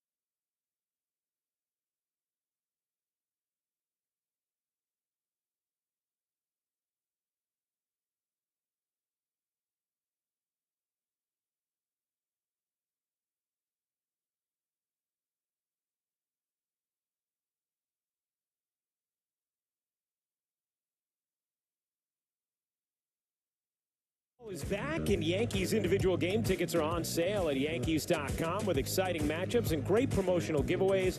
You're going to want to come out to Yankee Stadium this season. The regular season kicks off on March 30th with great opening week interleague matchups against the Giants and the defending National League champion Phillies.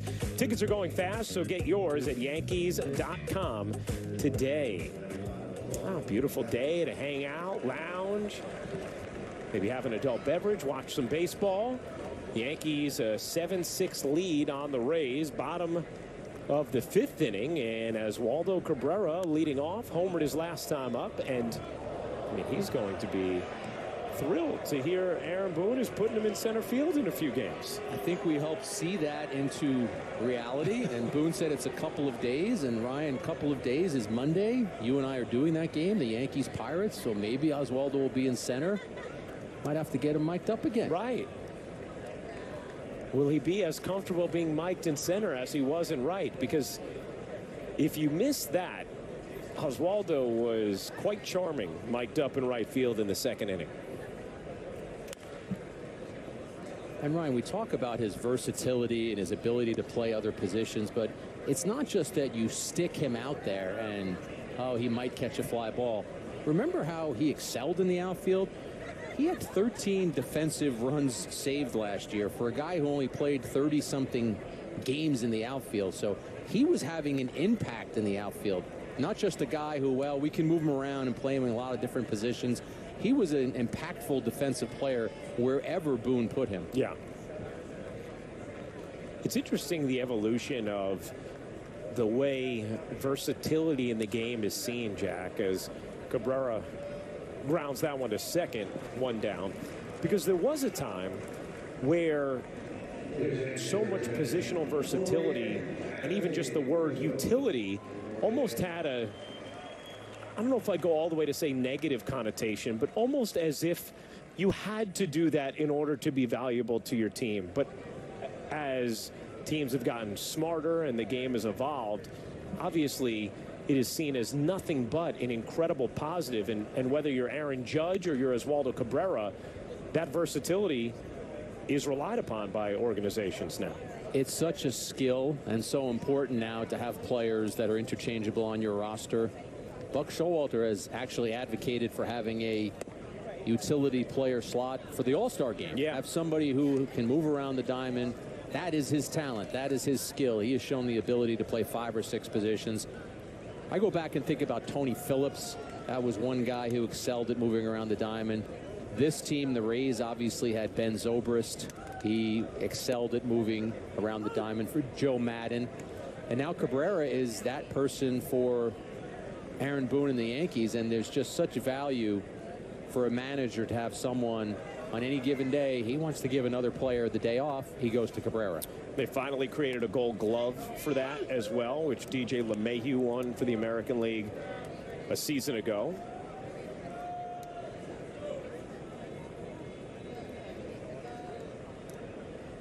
Rizzo 0 for 2, a ground out and a pop out.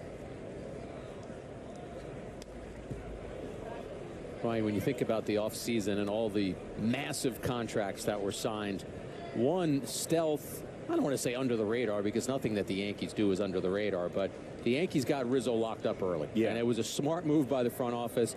2 years, $40 million deal. We want you back. Rizzo wanted to be back. Such a stabilizing force in the infield and in the lineup. Make sure he's back. And in the clubhouse as that one's flipped into left field. A base hit for Rizzo. His first of the day. And the Yankees have a 1-out base runner here in the bottom of the 5th. And that will end the afternoon for Anthony Rizzo. Yeah, one more look at this. The ability to get the bat on the ball. He punches it into left field. And I'm glad you brought up the clubhouse because Judge is the captain in that clubhouse, but that guy right there, number 48, is also an influential voice in that clubhouse and someone who a lot of players listen to, a lot of players get lessons and advice from.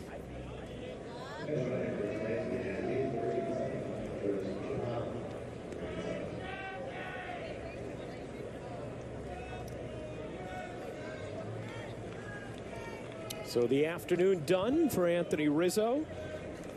1 for 3 with that single. Here's Donaldson, who is 1 for 2. A hard hit single off Taj Bradley, the game starter for the Rays, who actually left the game after that ball deflected off of him.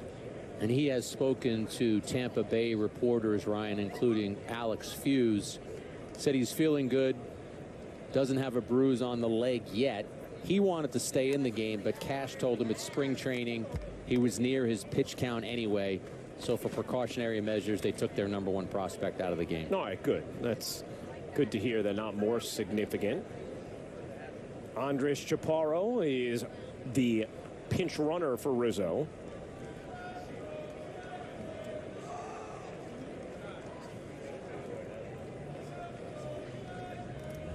One and 2 on Donaldson.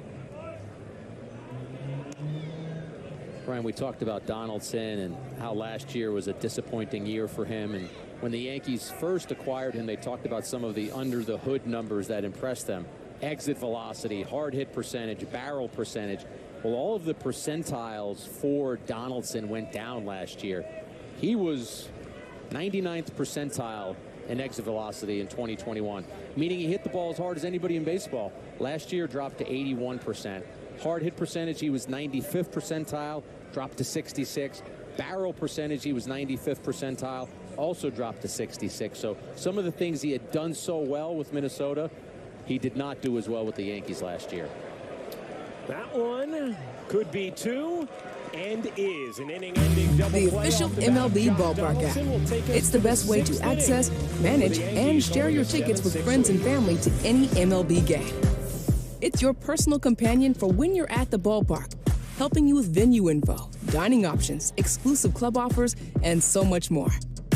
And it's a great way to capture your visit by adding photos and memories from a fun-filled day at the game.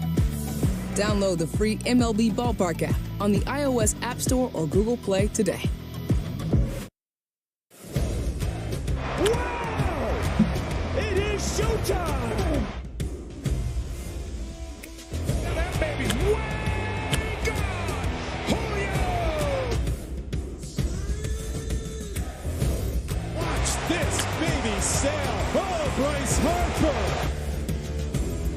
White Sox win!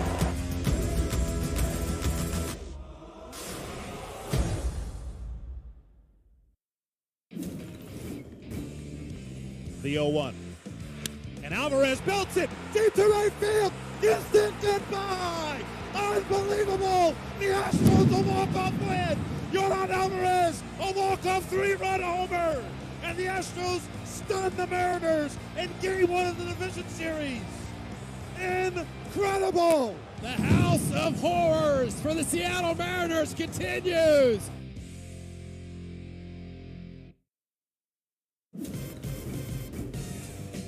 On a 2-1, Alvarez.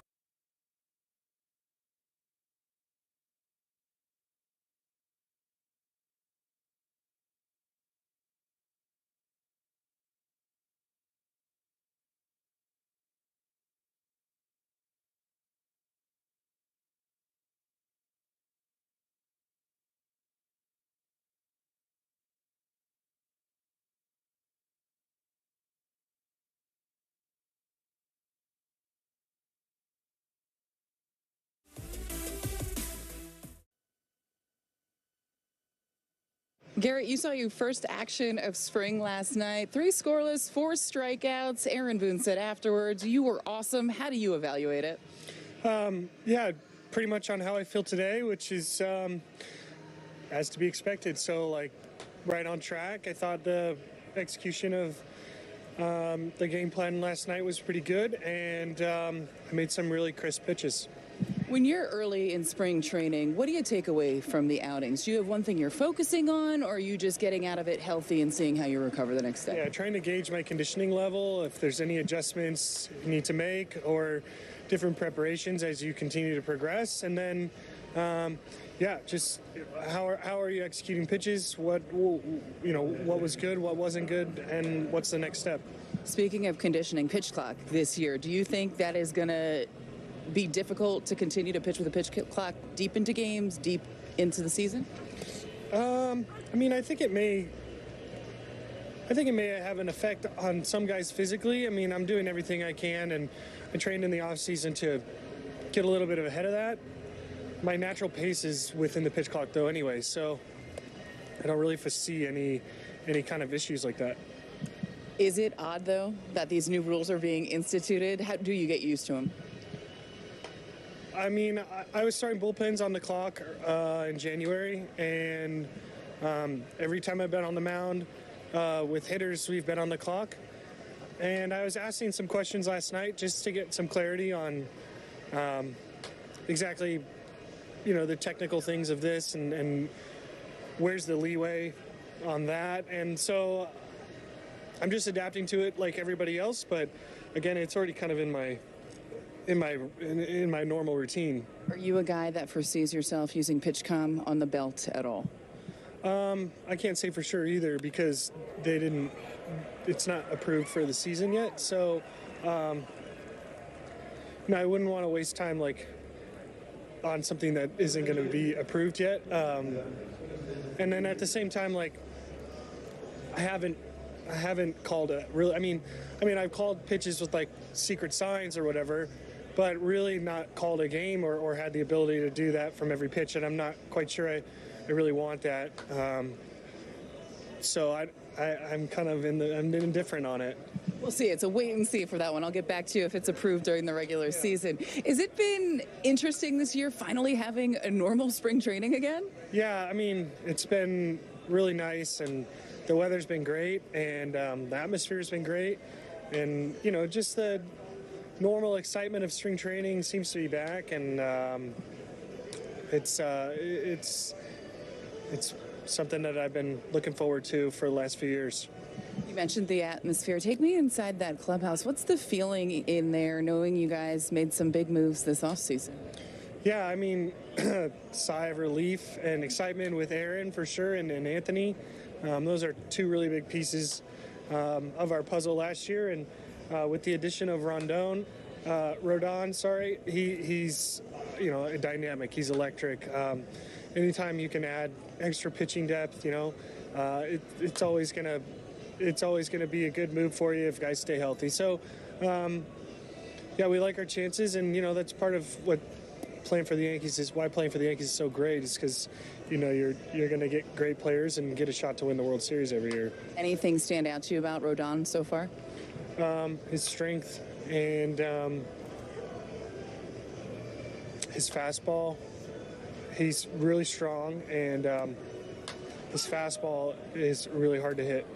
Luis Severino made the comment the other day. He thinks this is the deepest rotation you guys have had since he has been a Yankee. Just overall, what do you think this rotation is capable of? Yeah, I mean, when you look up and down it, you certainly see the potential, right? And hopefully we reach that, or hopefully the floor is really high too. I mean, there are going to be ups and downs throughout the year, and it's how you make the best of those. And ultimately, we'll be judged on how many times we get to the post and how well we do when we're out there. So, at what point in time are you over spring training and just ready to get back to the Bronx? Probably like to last week. I probably will start procrastinating packing, and, the normal stuff. Garrett, thanks for the time. Thanks. Send it back to you. Well, thank you, Meredith. The interview of the day brought to you by your local Ford stores. Nick Ramirez on the mound for the Yankees. I think Meredith asked about something, and Garrett talked about something that maybe some of us have taken for granted a little bit, and that's that this is a normal spring training for the first time in a while. And some may say, as you see the Yankees' projected rotation, which, if healthy, should be outstanding.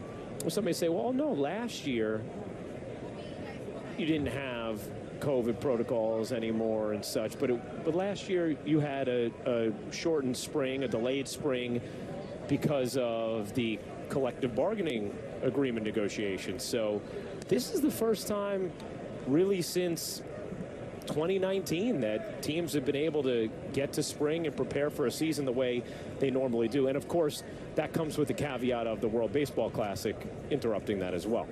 Right. Players are creatures of habit, Ryan. They're used to doing things a certain way. They have a routine.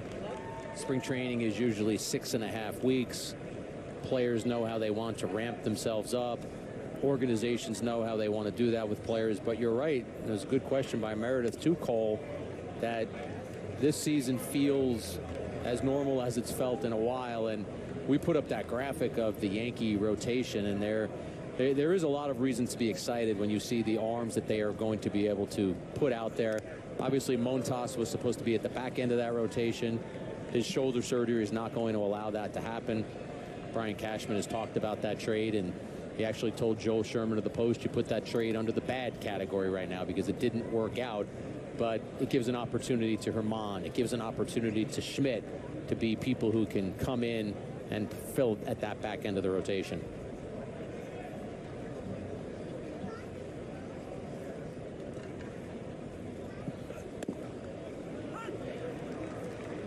There's a strike, 3-2. Ramirez, interesting pitcher, Ryan. He's 33 years old, pitched at AAA for the Seattle Mariners organization last year. Had 16 saves, ERA under 3, averaged about a strikeout per inning. He's got some major league time as well as 64 games in the major leagues as he loses a Rosarena there. Bases loaded now on Ramirez with 1 out. Just to go back to Cole for a second in that interview, Jack. At one point he talked about when he said, well, I've never called my own pitches. He said, well, except for super secret signs. And it just reminded me of, you and I have talked to Roger Clemens' teammates and catchers throughout the years, and talking about how he would tug on his jersey a certain way to try and give a sign. And, it's going to be interesting as we have a... That was either a balk or a pitch clock violation. Yeah. Let's see.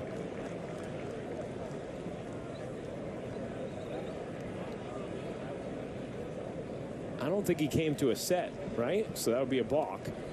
And that is why the run scores. That's something that's being emphasized this year as well. That's another aspect of the rules that is being honed in on, making sure pitchers truly come to a set. And Ramirez did not there, hence the balk, and the runner scoring to tie the game at 7. as that ball is delivered high and deep into left center field and gone. It is a home run derby today at George M. Steinbrenner Field. A 3-run shot, and it is now 10-7 Rays.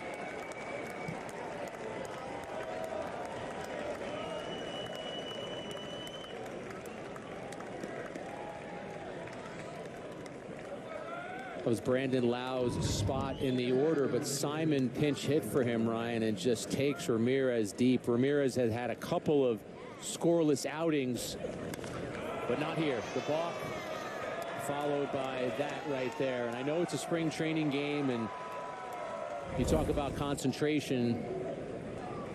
Did the balk do anything to Ramirez? Did he lose a little concentration there, not wanting to let the inning get away from him? Simon ends up crushing that pitch. So a 10-7 game. Sounded like a broken bat. Little looper into shallow right, and Florial able to make the catch, moving towards the gap for the second out. The other thing, Ryan, that Cole brought up with Meredith, and it's a good point, and David Cohn brought this up in a conversation we had with Raul Ibanez of Major League Baseball. Though pitchers are using PitchCom on their belt during spring training, for that to be enacted during the season, there has to be an agreement between the owners and the union. Yeah. And that's something that would still have to be decided upon. So. Well, and that, yeah, right, exactly. And that's why Cole was talking about not necessarily wanting to waste time on it if it's something that wouldn't be implemented this season or agreed upon. And back to the super secret signs. Wrote a book with David Cohn about pitching, and he talked about Jimmy Key, the former Yankee. Key loved to call his own game, and he wanted to do it quick. And if you were a catcher, you'd better be ready, because if the catcher put down a 1, there would be a swipe or a wipe. Pitchers call it differently. It might be his glove across his chest was +1, which meant it became 2. Or it might be catcher's knee became a +2, that became a 3. So different pitchers have different methods. Ramirez serves up the 3-run shot. It's a 10-7 Rays lead through 5 minutes. And the Philadelphia Phillies are going to the World Series.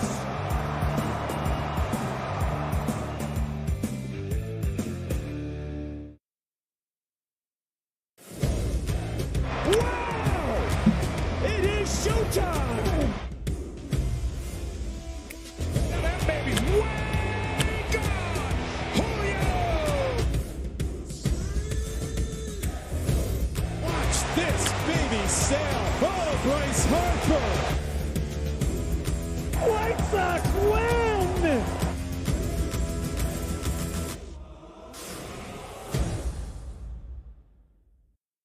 As you well know, in the Classic, we don't have a lot of time to get together as a team. We decided, you know what, let's bring everyone here in the offseason, get a team zen going on, because once we get in Taipei, the business is going to start. We don't have a lot of time to come together. It seems like they've been best friends for years. World Baseball Classics don't come around every day, so anytime you can represent a country you're super proud of, it's an opportunity of a lifetime.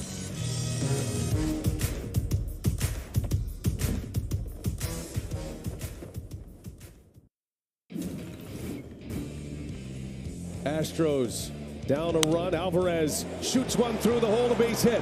Altuve on his way to the plate. The Astros have tied it 2-2, and Bregman into right center, a base hit. Alex Bregman delivers the go-ahead run. 1 ball, 2 strikes. Judge on the ground. Presley's got it. Easy flip. Ball game over. The Astros are going back to the World Valley. Michael King, you see up there. Let's learn a little more on Michael King's spring debut following his fractured right elbow from last July from Meredith Morakovitz. Well, as Aaron Boone put it after the game, he was carving out there. He looked fantastic, Ryan. And it's funny, I actually spoke to King prior to that outing, and he said in talking to him in the offseason and even early in spring training, his biggest thing has been trying to not do too much too soon, holding himself back a little bit. But he said getting back out there for the first time in nearly 7 months, he probably probably was not going to be able to do that. He was excited, he was amped up, and he just wanted to see how he did on the mound. And it was a long process for Michael King, because if you remember back to when he first injured that elbow, they weren't sure the extent of the injury, exactly how bad it was. It wound up just being a fracture, and they didn't need to do anything more. His ligament was intact, and that certainly was good news for King, but he was such a huge part of that bullpen last season. In 34 games, a 2.29 ERA, 66 strikeouts, and another versatile guy in that back end that Aaron Boone could pretty much plug in late innings anywhere he wants it. So they are excited to have him back, and they hope that they see a lot more of what they saw last night.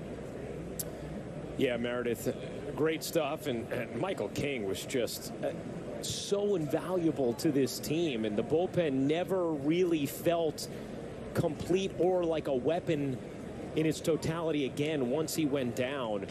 As Peraza 2-2 on him now, impossible to overstate how important he was to the team and how critical his injury was a season ago, Jack. Well, a multiple inning reliever, someone who can come out of the bullpen and give you a couple of innings as King can.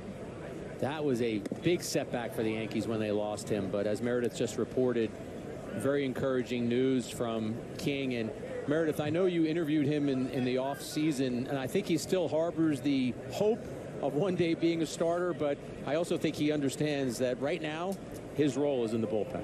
No doubt about it. He's so valuable in the bullpen, and especially coming off that injury, you just want to make sure that he is healthy this spring training. You don't want to worry about having to stretch him out as a starter. Now, early on, you're going to see him just throw one inning, but Aaron Boone did leave the door open that he could potentially build himself up as a multiple inning guy. But they're going to take it slow with Michael King early in spring and really early in the season. They just want to make sure the arm responds okay, but all signs so far are that he's 100%. Michael King himself said he's 100%.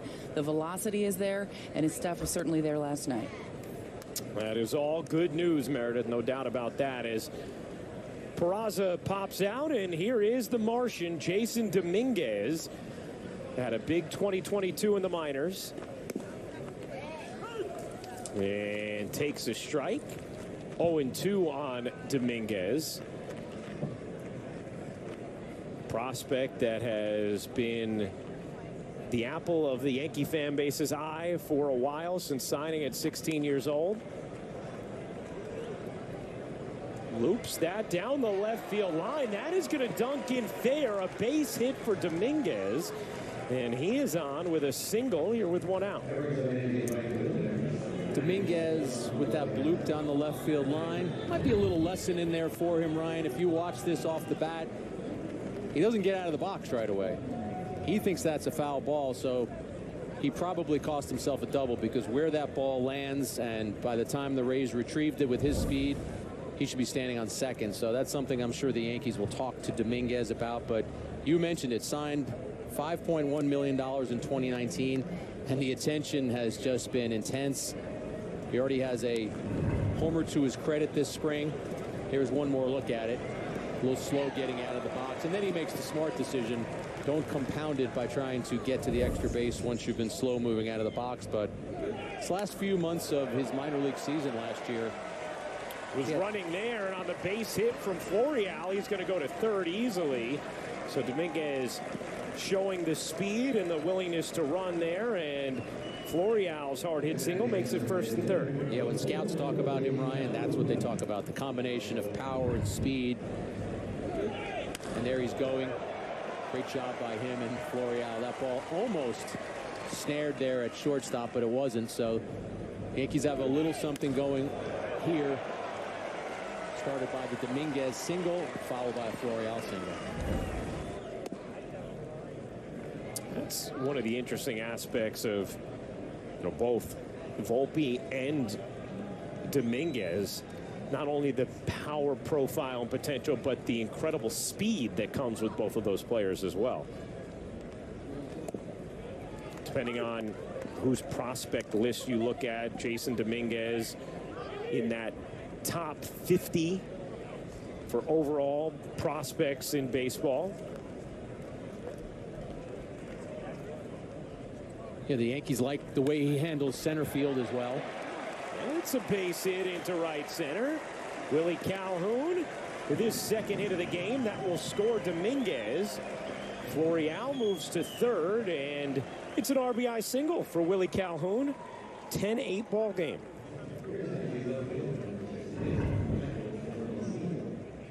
One more look at Calhoun.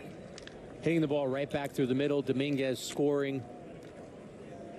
Yankee fans wondering the Dominguez path to the major leagues. They've waited. He was at AA Somerset last year. The day is coming. The Yankees, of course, have been very patient with him. But there will be a day sometime soon where Dominguez, they hope, will be patrolling center field at Yankee Stadium.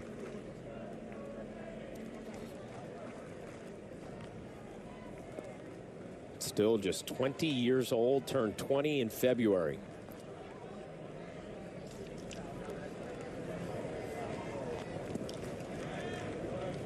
Pitch in the dirt to Michael Hermosillo.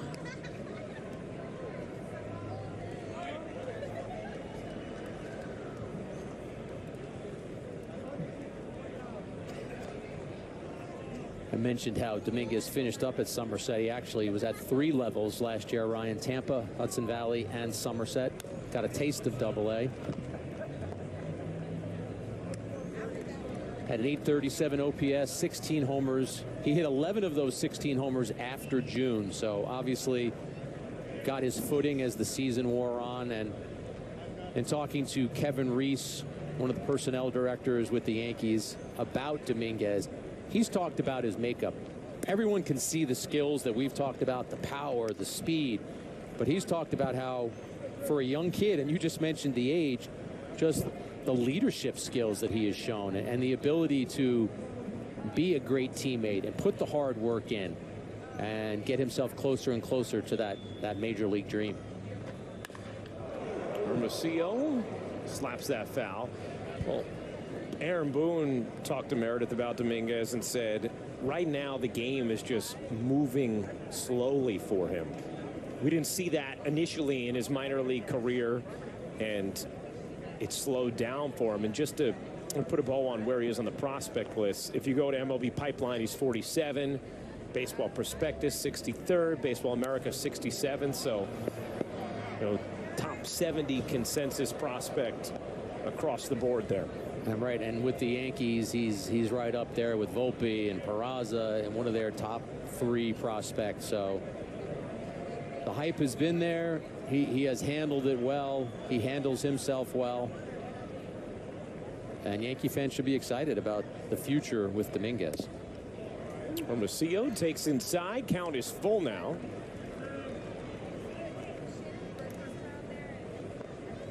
Luis Severino started this game.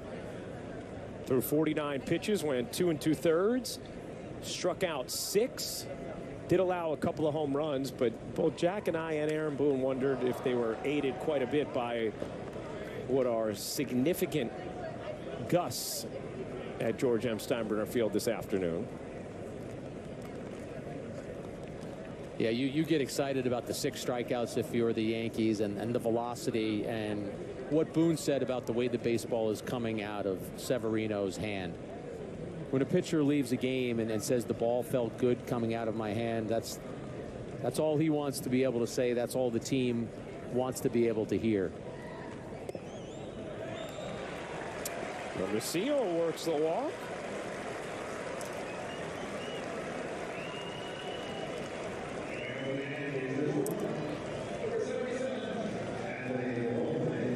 And Anthony Volpe is going to get a 4th at bat here. He'll hit with the bases loaded and 1 out. So Ryan, Volpe played high school baseball at Del Barton in New Jersey with Jack Leiter, Al's son. So I reached out to Al this week for a scouting report on Anthony, and he gushed about Volpe and talking about just his affection and his love of baseball. And we all know there are millions of kids who love baseball. But Al said this kid didn't just love baseball. He worked every day to get better. Philly's looking for a quick response. Hoskins hammers the ball. Left center field. Rhys Hoskins redemption again. Volpe hits it on the nose. represents the tying run here in the fifth on a 1-1 from Mania. He cracks one in the air to left center field, and he's done it again. This game is tied. Perfect timing.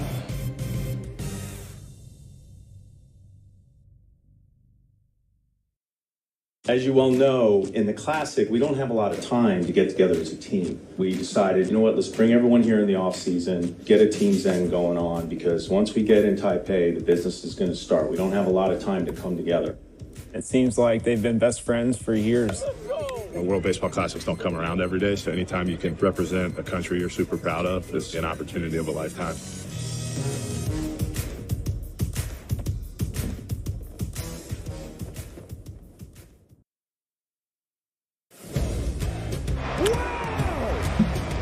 Showtime! That baby's way gone! Julio! Watch this baby sail! Oh, Bryce Harper! White Sox win!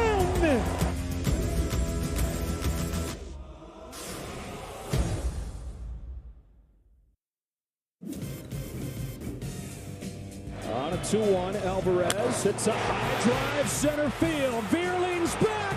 This game is turned upside down. And Yordan Alvarez has given the Astros.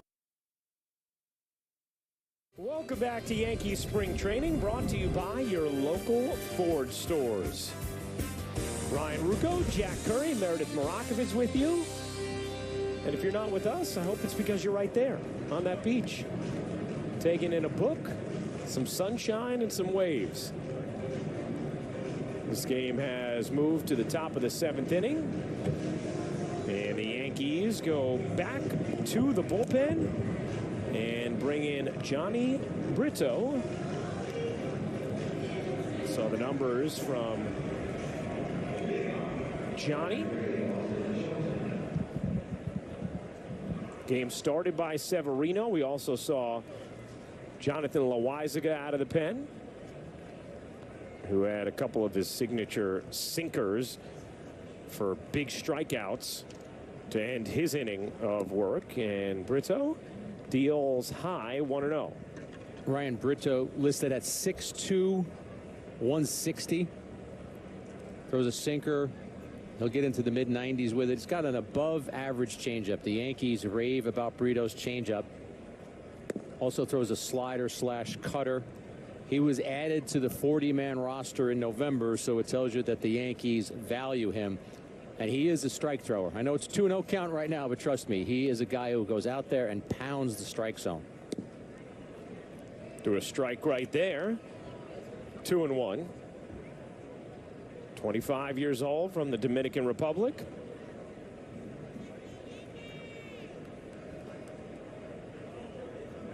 I'm thinking that 6'2", 160 is off. What do you think, Ryan? Yeah, I think so.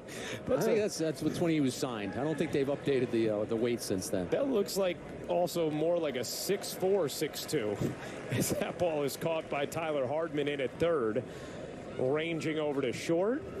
You can see the number 33 in our camera shot now at shortstop behind Brito. So Trey Sweeney takes over for Anthony Volpe after Volpe scorched one to third with the bases loaded there in the bottom of the 6th, but right at the third baseman for an inning-ending double play. And Jack, you were starting to share a little bit as that's lined into center field, a base hit, about Al Leiter's thoughts, getting to know Volpe as a kid, with Jack, Al's son, being teammates with Anthony.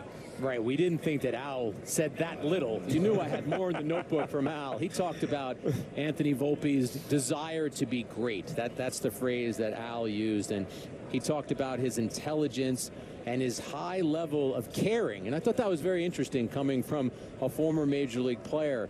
Al talked about how Anthony cares about winning. He cares about getting better. He said, I truly can't say enough nice things about him and his family. He said he is a legit player, and for the Yankees to have him and for him to be a part of their future, they should be very excited about that. So Al, who has known Anthony Volpe for a really long time, had some tremendous things to say about his makeup and his ability. and about his future. Yeah, we knew Al was going to give us a little more than one line in a text, right? Kyle Manzardo saw the impressive numbers in the minors last year. This one's popped up into shallow right center, and it's going to dunk in for a base hit. Ben Cowles was going out, Florial in, and looked like maybe if Cowles had stayed on it, might have had a play, but yielded to Florial, and it drops in for a base hit. Yeah, that's the kind of ball, if you're on the mound and we're seeing the line drive single that preceded it. But the ball that dropped in shallow right field, if you're on the mound and you're Brito, you're saying to yourself, that should have been an out. He's not going to say that. He's not going to show up any of his teammates, but that ball was in the air long enough that should be that's caught. an out in a major league game. Yeah. Here's Gavin Collins. See his numbers at AAA Columbus last year.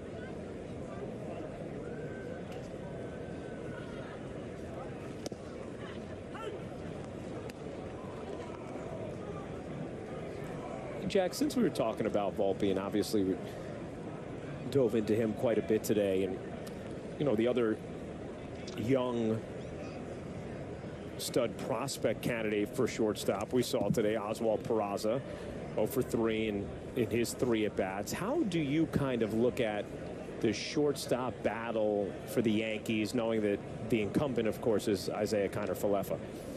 I said this on our Hot Stove show with Bob Lorenz and John Flaherty and Michael Kay. I think heading into the spring training and the season that Peraza is the favorite. I know the Yankees aren't going to say that publicly, and it is a competition, but to me, Kiner-Falefa is someone who can move around and be a utility player, as we see Brito get the strikeout on the changeup. I think it's Peraza's time. I think he showed when he came up last year and what he was able to do, that the game didn't speed up on him. He's very smooth defensively. He's a better defensive shortstop than Kiner-Falefa right now. I think offensively, as a line drive hitter, he gives you the ability to come in and produce offensively. I mean, it was a small sample size last year, but I mean, what he did for the Yankees last year, 15 for 49, hit over 300, on base percentage over 400. I mean, Ryan, he started game 2 of the ALCS after being left off the division series roster. So it shows you what the Yankees think of him. Volpe is in the mix. Volpe's not on the 40-man roster. Volpe only has about 100 plate appearances at AAA, and the Yankees usually like to have a player conquer a level first. Well, this one's going to be trouble as well, as it's caught by Dominguez for the final out of the 7th. So the Yankees able to escape the track at the wall. He jumps. It's gone. JT with an opposite field home run just out of the reach of a leaping Kyle Tucker. And the Phillies take the lead here in the top of the 10th inning. 6-5, Phillies on top. Just enough to get it over the wall, and a leaping Tucker made a heck of a grab at it, but out of his reach. United States Army First Sergeant Valerie Ellis Lavin. First Sergeant Lavin. A drive to right center field. Back near the wall and gone. So much power in that direction for Giancarlo Stanton. And the Yankees jump on Savali in the first. Yankees military. High fly ball, right field and deep. Back near the wall is Gonzalez. It's gone. Three-run shot by Stanton. Solo by Judge. 4-0 Yanks. For our nation. Now, ladies and gentlemen, please remain standing and remove your caps. The 0-1. For the playing of God Alvarez Bless belts it America. deep to right field. Instant goodbye. Unbelievable. The Astros a walk-off win. Yordan Alvarez a walk-off 3-run homer. And the Astros stun the Mariners in Game 1 of the division series.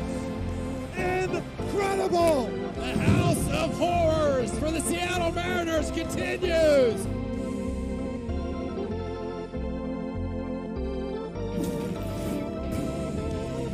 And Christian Javier continues to dominate. Christian Javier, a name to remember and a night to remember. 6 no-hit innings in the World Series.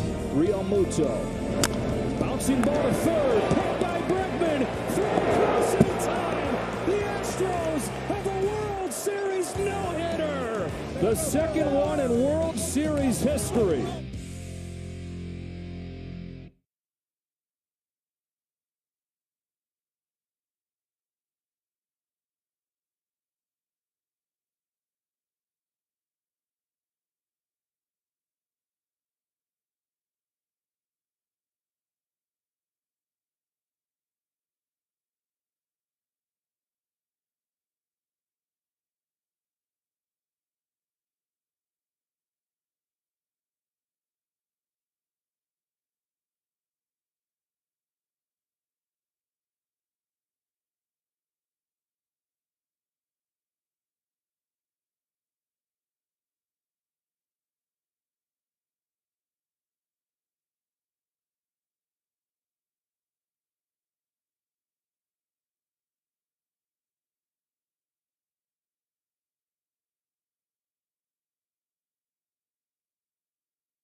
Yankees spring training on Yes is presented by Montefiore Einstein, state-of-the-art healthcare in New York City, Westchester, and the Hudson Valley. Ooh, Jack, shall we go? It's a nice shot. Very appealing. Looks inviting. I'm envious of those people who are on the beach right now, but they're probably envious of us, Ryan, because we're calling this Yankee-Rays game today, spring training, always filled with optimism for every team, including the Yankees. They won 99 games last year, got to the ALCS, re-signed Judge, added Rodon, and now they start the journey again to try and move their way toward a World Series in 2023. Rodolfo Duran facing Colton Brewer.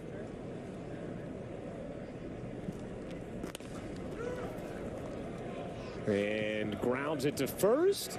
Duran is retired for the first out.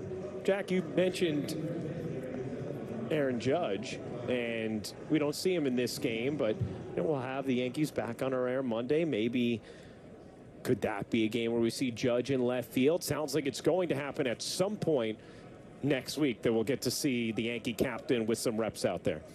Right, and we talked about how that just goes with who Judge is as a player and as a teammate. But, Ryan, every time I talk to Yankee fans and they look forward to the 2023 season, one thing I try and slip into the conversation is think of what you would be thinking right now if the Yankees were unable to sign Judge. Signed a 9-year, $360 million deal, but I was in San Diego at the winter meetings for that 10-minute span or so where there was a tweet with the belief that he was signing with the Giants, and then that tweet was retracted.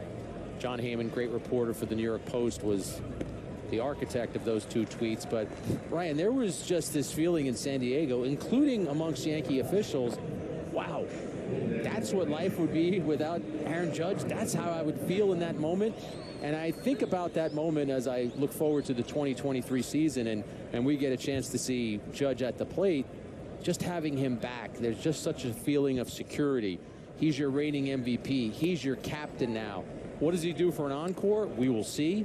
62 homers is an amazing feat. There's an article written in the New York Times a couple of weeks ago by Ben Hoffman about the players who have hit 60 home runs on average in their succeeding year. Their home run total on average went down about 16 home runs. Yeah. That would be a great season. Yeah. 46 home runs would still be a great season. So I'm just eager to see what Judge does for an encore. Yeah, it was amazing just experiencing that ride through September and the big event feel that every single regular season game had down the stretch because of Aaron Judge chasing history. And Jack, I think you bring up a great point. Yankees fans and the Yankee organization got a little moment of time of what it felt like to not have Aaron Judge, and sort of further emphasized how much you would not want that to be your reality. Meredith and I were covering the winter meetings for Yes in San Diego, and we talked to some Yankee officials as that was unfolding. In fact, we were taping some interviews with some Yankee officials in the moment that that happened, and there was just a look of despair because there was some uncertainty surrounding that. So I think you always have to remind yourself of how you felt as a fan then and how you feel now, knowing that you're going to get to see 600 plate appearances from Judge. As great a hitter as there is in baseball, great defender, runs the bases well, and you get to see number 99 out in right field or left field or maybe center field. That's pretty sweet. That pitch high, and so Hardman works a 2-out walk.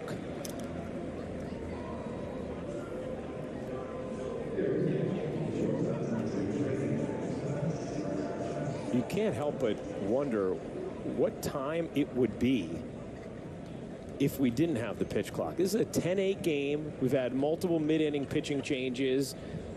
And, yeah, okay, it's not going to be the swiftest of games we've had yet this spring. But still, Jack, there is a noticeable pep to it that just did not exist before. There's a crispness to the game. There's a sharpness to the game. How many folks go to a baseball game or watch a baseball game at home, and in between pitches, you might grab your phone. You might pick up your iPad. You can't do that now. No. You're going to miss a pitch, and I like that.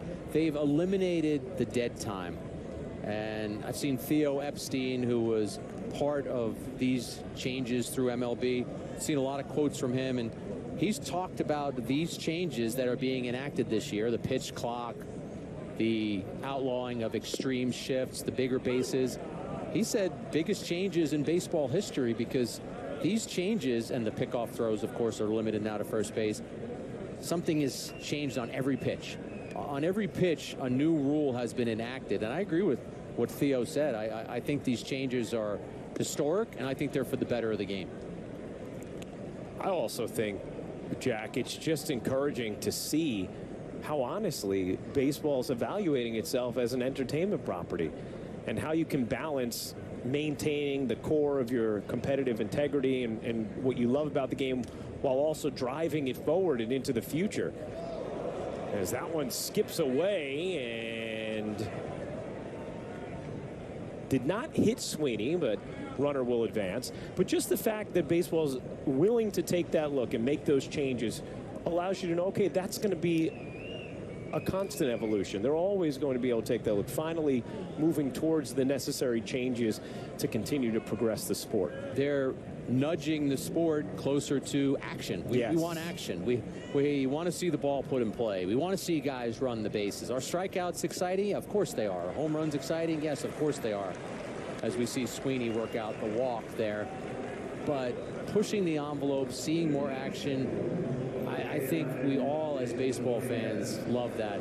I'm not trying to pick on any one pitcher in particular, so I won't mention any, but does anyone enjoy seeing a pitcher kick at the mound, looking for a sign, continue to wait for the sign, didn't like that one, steps off the mound? There's nothing enjoyable about that. Or conversely, because I want to be fair, a batter adjusting his gloves, stepping out of the box, getting back in the box. Now he calls timeout for the third time.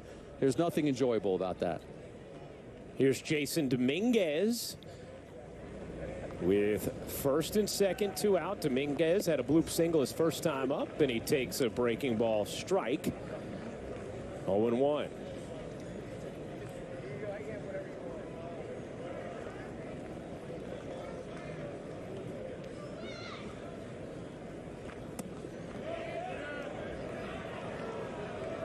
And 2 on Dominguez. I was just about to say that was a good take, Ryan. Laz Diaz disagreed.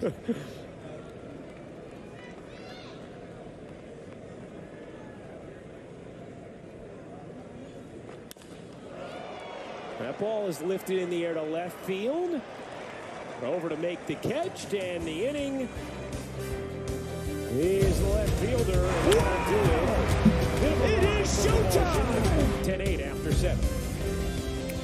That baby's way gone! Julio! Watch this baby sail! Oh, Bryce Harper! White Sox win!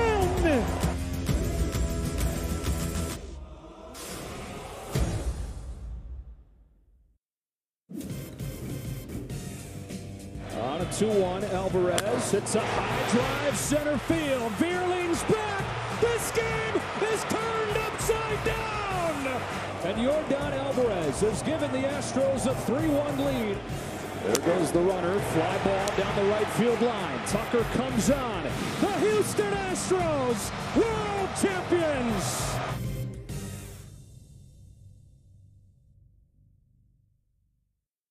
As you well know, in the Classic, we don't have a lot of time to get together as a team. We decided, you know what, let's bring everyone here in the offseason, get a team zen going on, because once we get in Taipei, the business is going to start. We don't have a lot of time to come together. It seems like they've been best friends for years.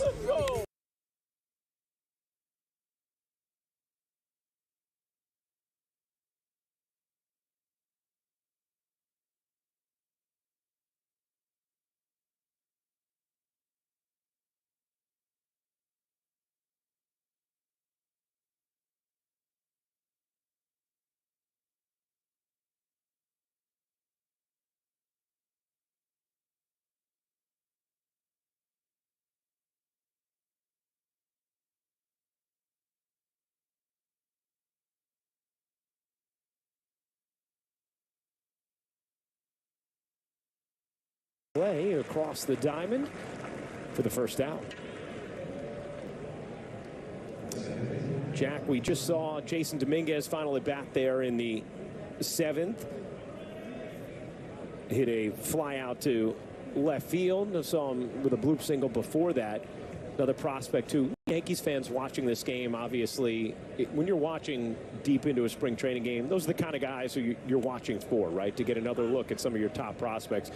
I don't know, you've talked to different people in the Yankees organization about Dominguez. Right, a special talent. We mentioned it already, the blend of power and speed, but you want to ask the people who see him every day or get scouting reports on him every day, what are you seeing? And in the past, when I've asked Kevin Reese, the senior director of player development, about Dominguez, one of the things that he's talked about, Ryan, is just the explosiveness that Dominguez has. He's a powerfully built kid. So Kevin actually said when he first started watching him and saw his physique, he wondered about Dominguez's speed. And then he said all of the tests that the Yankees do, the explosiveness and the speed, they're off the charts. And then he said exit velocity is obviously something that is followed very closely. I mean, not just in the major leagues. Now you see kids at the high school level who know what their exit velocity is, but he said with Dominguez, that's another number that just jumps out at you. So it's the power and it's the speed, but I thought it was very interesting that Kevin talked about the explosiveness, not only in the way he moves, but also the explosiveness in the way that he hits the baseball. Yeah. And last year started to get the results at the minor league level that maybe evaded him a bit earlier in his professional career. That's tapped right back to the mound. What a swift 1-2-3 inning. Pitch clock perfection. We go to the bottom of the 8th.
Yankees Spring Training on Yes is presented by your local Ford stores. When it comes to capability, this lineup is game day ready. Ford, official SUV of the Yankees. This game has moved to the bottom of the 8th inning. Rays 10, Yankees 8. And Estevan Florial takes ball 1 from old friend Ben Heller on the mound for the Rays. Right, these two have been teammates in the minor leagues. So Heller, the former Yankee, facing Florial, who, Ryan, is out of options. So something has to happen with Estevan Florial this spring, whether he makes the Yankee organization, and if he does not, he become a free agent. And you talk about talent, and the Yankees have talked about talent with Florial. Above average outfielder, great speed. He's shown some power. I mentioned Kevin Reese earlier of the Yankees, and what he's told me about Florial in the past is the Yankees trying to reinforce to him the importance of making good swing decisions.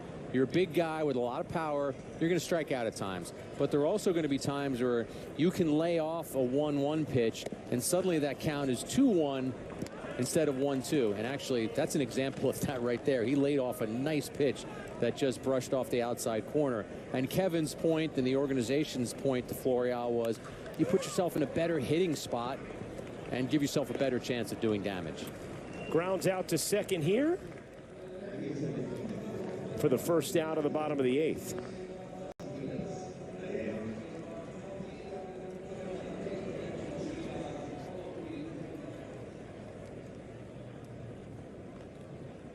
Saw the numbers in the minor leagues last year too for Florial, but just has not been able to. Ooh, as that breaking ball clips the helmet.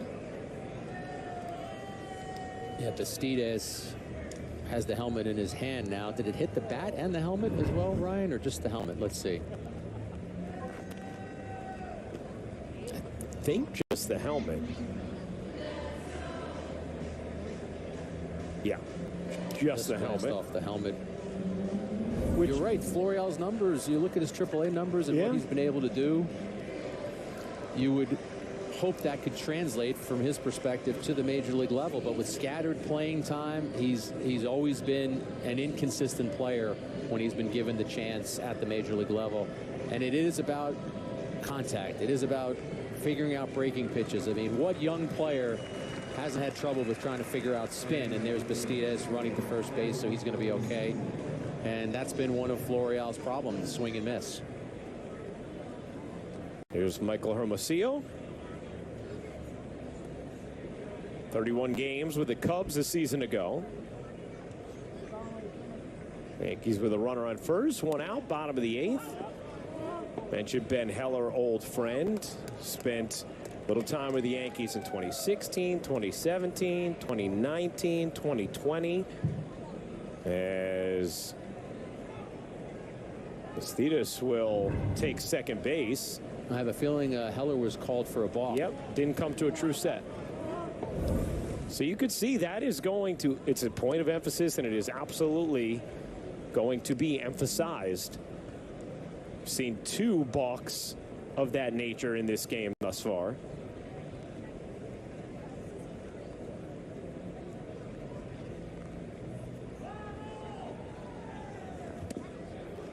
Hermosillo waves and misses at the Heller curveball, 0-2.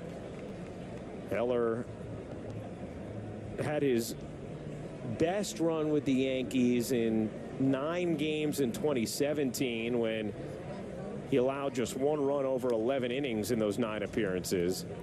Otherwise, it was just, and even that was a brief stint, but even briefer stints in his other times up at the big league level. Ryan, when we talk about Heller and Florial and other players that we've talked about today, Rafael Ortega, it's one of the things about spring training that I've always loved. You walk into a clubhouse that has 60 to 70 players. There are probably 20 plus, and the Yankees it might be more, who know where their path is taking them. They're going to be on the opening day roster. But there are so many other players whose story is incomplete and hasn't been told yet as Heller gets to strike out.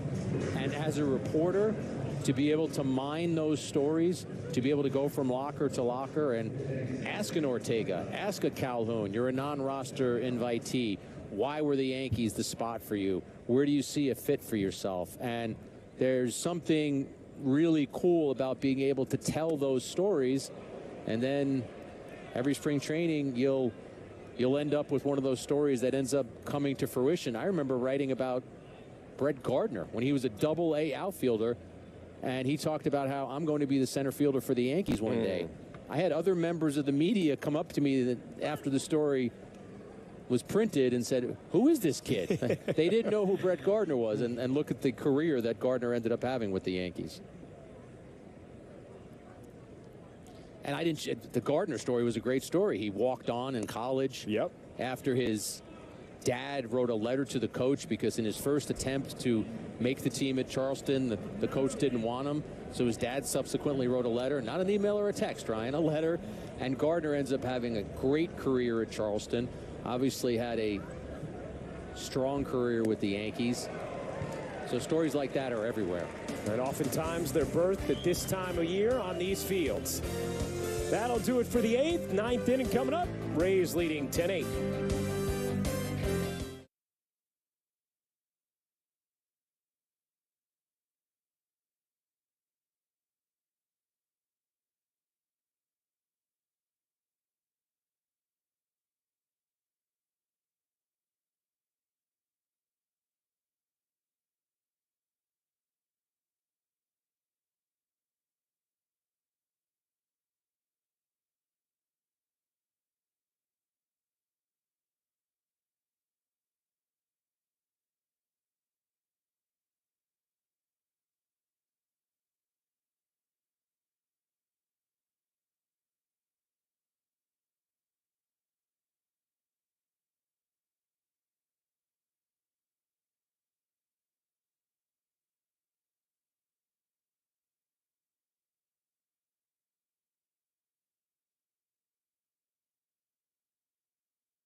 The Yes app, check out the new original series Wannabe, featuring some of the best professional gamers in the world and the stories behind their rise to the top of the esports industry. Watch the first season streaming now on the Yes app. Top of the 9th inning, Rays 10, Yankees 8. Appreciate you hanging out with us. Into the 9th inning of this Saturday afternoon spring tilt, as Brito remains out there and deals a strike. But Jack, you and I were just talking in the break, and I think it's such important context to think about what all of these young men, in some cases more seasoned men, are going through at this time of year who don't have a major league job shored up. You know, there's so many of those stories that can be unearthed, like Brett Gardner's that you were talking about, 3-pitch strikeout there for Brito. You're talking about people who are trying to decide, is this even a career path I can continue down for my family? People who maybe know, okay, I'm going to give it one more shot, or who's all of a sudden lives completely change and now they're able to provide for their families in a way that wasn't expected, or who just don't want to give up on a dream. And all of these young men have those stories one way or another when they come to a major league camp trying to make a team or make an impression. The story behind the story. You see the number, you see the name, you look at the statistics, but if you're Willie Calhoun, a non-roster invitee who is trying to impress the Yankees and trying to make the Yankees, and you've got a homer and an RBI single today, there's somebody in your family who the second this game is over, you're texting them, you're calling them, you're giving them the latest updates. So you're right, Ryan. These stories are everywhere, and we shouldn't sleep on the story of this young man who's on the mound. Yeah. Brito's in his 3rd inning. He's pumping strikes. He's someone that the Yankees are taking a long look at. So the fact that Boone is extending him to a 3rd inning, managers tell you things with the decisions that they make throughout spring training. So this is the Yankees telling you that if needed, Brito could be somebody as a multi-inning reliever at some point, and he's been impressive. We told you about his numbers last year between AA and AAA. He had a lot of success, made 23 starts, came out of the bullpen a few times as well, pitched to a sub-3 ERA. Not a huge strikeout total, but gave up well less than a hit per inning.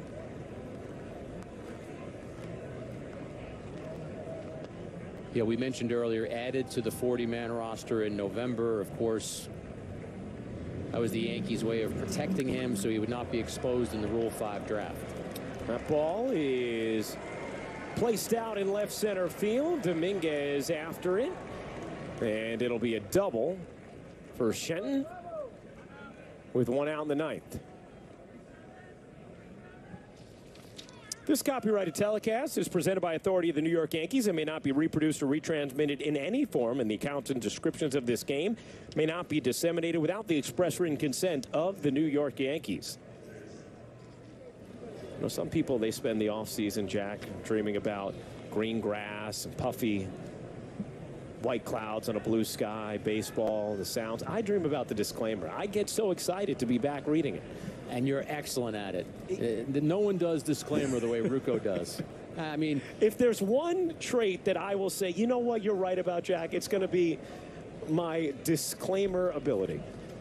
Well, I got to give you credit for doing the Nets-Celtics game last night, getting on the train at 6 a.m. You're rolling in to cover this game. You're all over the place. I'm impressed. The stamina, the persistence, you're ready to roll. That's it. Lucky I love what I do. Brito induces a pop-up behind the plate, and that's going to be a fair ball. Not well played there by Rodolfo Duran, and the runner will reach. I think the wind really played havoc with that ball, Ryan, but you're right. I always talk to John Flaherty about this because we just assume that catchers are going to make these plays, but look at how far he has to travel. And then I think the ball just took off on him wind-wise, so that's going to go down as an E2. And you also wonder, could Andres Chaparro at first have come down and aided Duran a little bit there, but did not.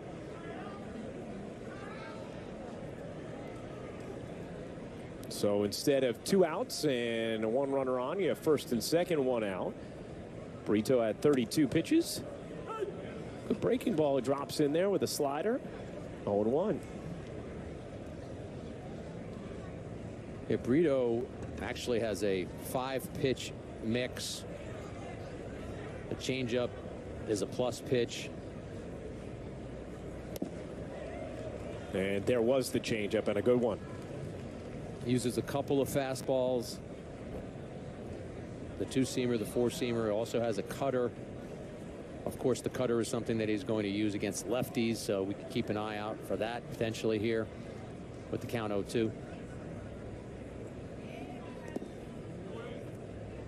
Bounce that changeup. This game started by Luis Severino, went 2 2/3 through 49 pitches. Aaron Boone really happy with what he saw, struck out 6. Did give up a couple of home runs, but Jack just talked about the win, and they seem to play a role in those homers. That's hit hard in the air to left center field. That one's going to split the outfielders and roll to the wall. 1 run will score. Second runner being waved around. He will score, and it's a 2-run double for Manzardo as the Rays lead is now 12-8. Yeah, Brito with that fastball up in the zone. Missed his location with what he was trying to do there. That was his 36th pitch of this outing. He is a starter, but yeah, that's in the spot with the ability to do some damage.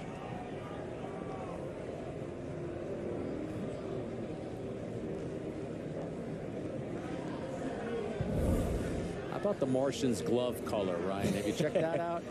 Pretty cool. Out in center field, he's got what I guess I would call an aqua colored glove, or teal. I think aqua.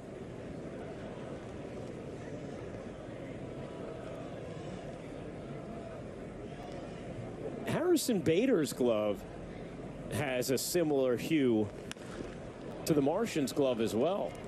So did Bader hook up the youngster potentially? That's a good question. I got to call my Rawlings rep. I got to get on the phone and see what we got going on here. There it is. Oh yeah.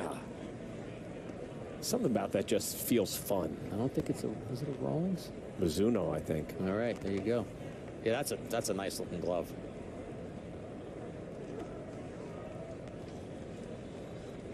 No, Mariucci, actually. Or Marucci. Mariucci's in the studio at NFL Network. Doing a great job, by the way. How did young Ryan Rucco break in his glove before season? What'd you do? What was your remedy? First of all, my favorite glove, SSK. I used to use the Robbie Alomar version of it, playing second base and shortstop. And that ball is lined fair down the left field line. And it will be an RBI double there for Collins. Used to tie 2 baseballs in the glove, wrap it in rope, and put it in water for 2 weeks. This was my dad's method. And then once it was done, we get out and play catch with it for, endless amounts of time until it was good to go. How about you? I did the 2 baseballs and tying it up. I did not know about the water. Yeah. But I will tell you this, later in life, a friend of mine, Jeff Bradley, who was a sports writer for a while for the Daily News, his brother Scott Bradley, a former Yankee, and Scott now coaches Princeton, he talked about putting the glove in the dryer. Ooh. Yeah. So you saturated it for 2 weeks. Maybe you should have tossed it in the dryer. I should have. Might have an issue with my dad on that one. I bet you baseball players have a recurring dream of them having to take the field with an unbroken in glove. Just trying to play shortstop in a major league game with a glove that's not broken in.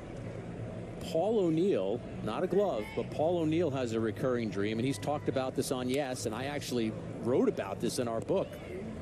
A recurring dream that he can't find his socks before a game.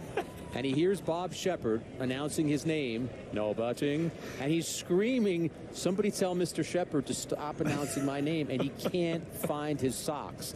And Paul said it's a dream that has happened on more than one occasion. That is tremendous. And we know that he probably was in a great mood when he couldn't find the socks. He probably was being cordial and very happy, not excitable or grumpy or anything like that. That's like the baseball version of the dream you have where all of a sudden you're back at school and you're taking a test you didn't study for. And why am I back in college? This is what happens in the 9th inning of spring games, Jack. We start assessing dreams. That ball is served the other way. 2 down.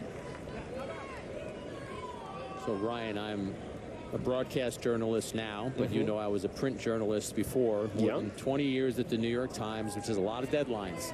So my recurring dream is I am on deadline. As we see, speaking of deadlines, that's the deadline for Burrito. Burrito did a nice job first couple innings, ran into some trouble here. We're going to stay right here. Meredith Marakovits catching up with Aaron Hicks. Aaron, a big home run early in this one. What has been allowing you to see the ball so well so early this spring? I just think the changes that I've made in the offseason, being able to have my hands a little bit higher is definitely allowed me to see the ball a lot better. And just kind of getting reps, it's still early, so I like where I'm at right now. Was that a difficult change for you to make? How did that all come about? Pretty much because I was missing fastballs at the top of the zone, and that's normally the pitch that I do damage with, and I wasn't doing that. So to make the changes were necessary and definitely something that I wanted to do, especially after the end of the season. So, and now, it's working out pretty well. How much is health a part of it, too? I know you battled injuries, obviously, at the end of last season. The last couple seasons you've had some. Just to come in fully healthy. It feels great, to kind of have it now where I feel good, 100%, and just ready to go and ready to have a good year. Brian Cashman said, Aaron Boone said, coming into spring training, left field, a question mark, an open competition. When you hear that, what do you think? It definitely gets the competitive juices flowing, that's for sure. Because, it's my spot, and, I'm here to do whatever I need to do to be able to make sure I get that position. But most importantly, I need to have a spring training that allows me to be ready to go for the season. How do you balance that of not putting too much pressure on yourself to get results in spring training, but also making sure you're ready and you're healthy going into the regular season? Yeah. Man, that's a tough question. I mean, there really isn't. I mean, you have to have a spring training that's going to work for you to have a great season. So, I mean, I'm going to continue to stay on the same plan that I am, and I'm going to hope the results show up that give me opportunity to have the job. Wishing you the best of luck. All right, thank you. Send it back to you. Really good stuff from Meredith with Aaron Hicks. I love the way as Florial zings it home, not in time, an RBI single. And the Rays lead now 14-8 as Pinto able to serve that one into right field. But I love the way Meredith framed that question to Aaron Hicks about left field. I love Hicks's response there, Jack. Gets the competitive juices flowing when he hears that left field is an open competition. And he followed it up by saying, I feel it's my job. I feel it's my spot. And that's what a player should feel. So you're right. A strong interview by Meredith. Interesting answers by Hicks. And he has the opportunity to control that story. You look at some of the players who have come into this season who were disappointed in their own season last year, Hicks being one of them. He has the chance to change that story by the way that he performs this year. Yankees running into some trouble here at the top of the ninth. 4 runs already in for the Rays. Tristan reeling on the mound right now. 4-pitch pitcher, Ryan. He's actually the number 21 prospect in the Yankee organization, according to Baseball America. He's wearing David Cohn's number. He's got number 36. Fastball, curve, slider, and changeup. 3rd round pick back in 2022. It's one in the air, left center field. Back it goes. Harper, the swing of his life. Suarez fired. Lifted in the air to right center. Florial, Dominguez converts. And Dominguez makes the catch to end the top of the 9th. Last stretch for the Yanks, trailing 14-8.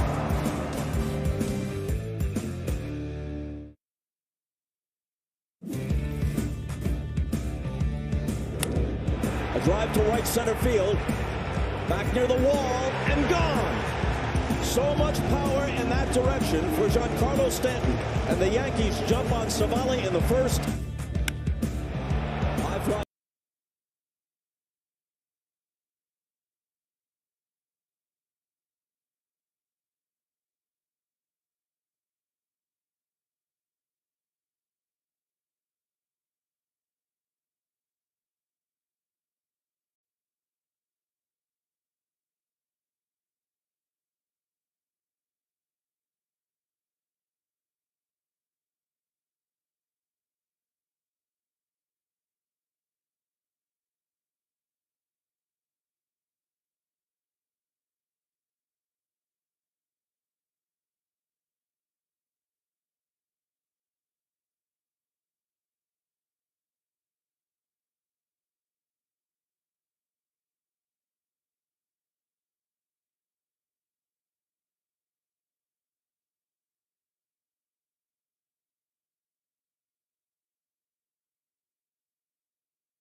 Fender drive of the game.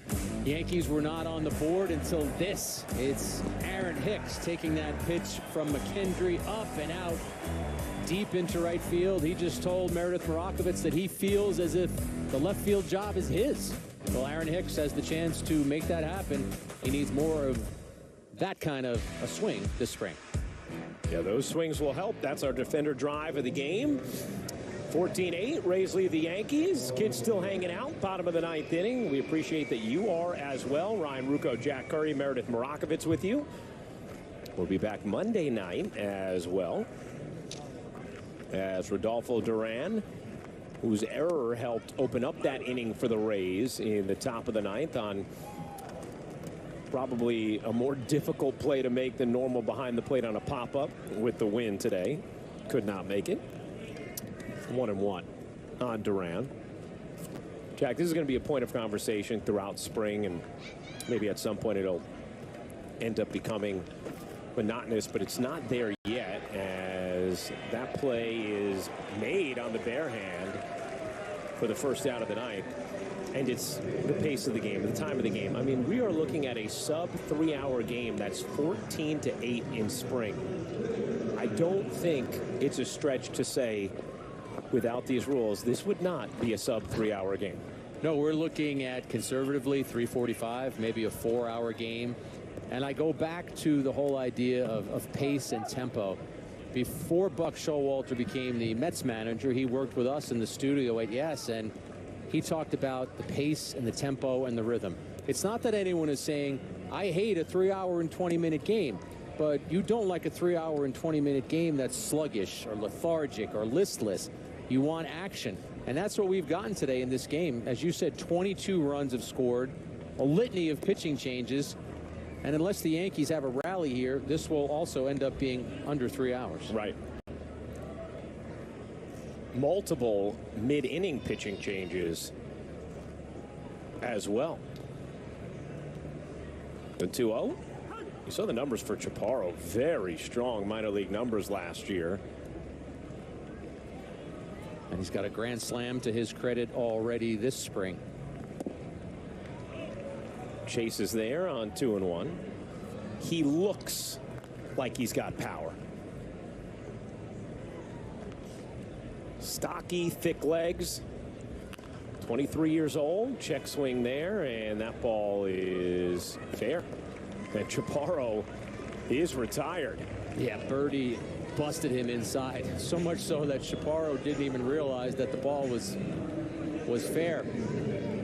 He ends up punching it out to second base, and the Yankees are down to their final out. Saw the Hicks homer. The Yankees also got a 3-run shot from Oswaldo Cabrera as that deflects into shallow right field. A base hit for Hardman, and the Yankees keep things going here in the ninth. Willie Calhoun had a homer. Rafael Ortega went yard. 4 Yankees home runs. Anthony Volpe rang a double off the wall and left.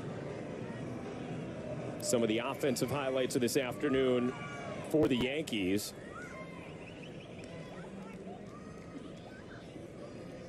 Off the foot of Birdie.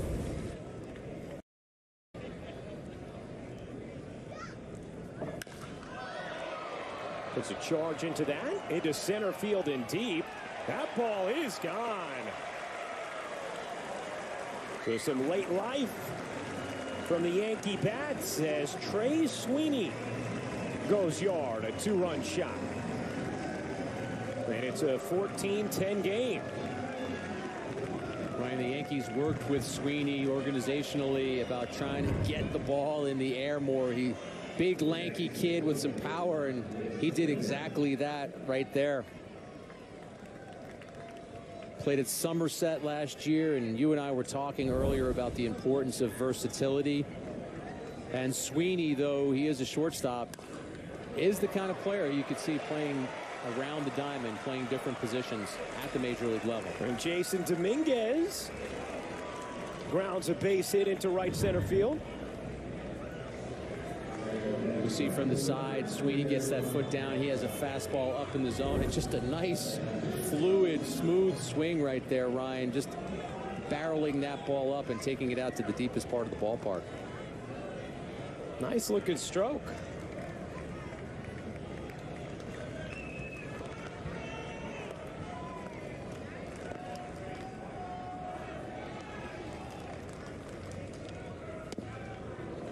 Florial waves and misses.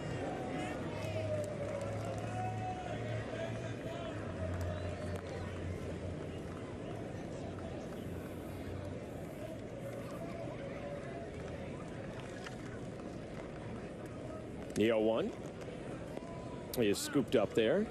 So Dominguez a couple of hits. Little flare that fell and left, and then a hard hit ground ball single into center. This will be so valuable to him this year, Ryan. The assumption is he will start the season out at Double-A Somerset, but to be able to have played in Major League spring training games, to be able to interact with Judge and all of the other veteran Yankees that he looks up to and that he probably watches on the YES Network. That's the kind of thing that is going to help him throughout the season.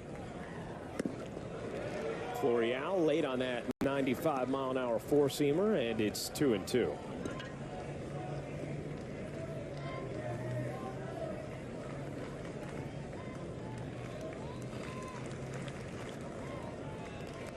Yankees down to their final strike. Florial stays alive.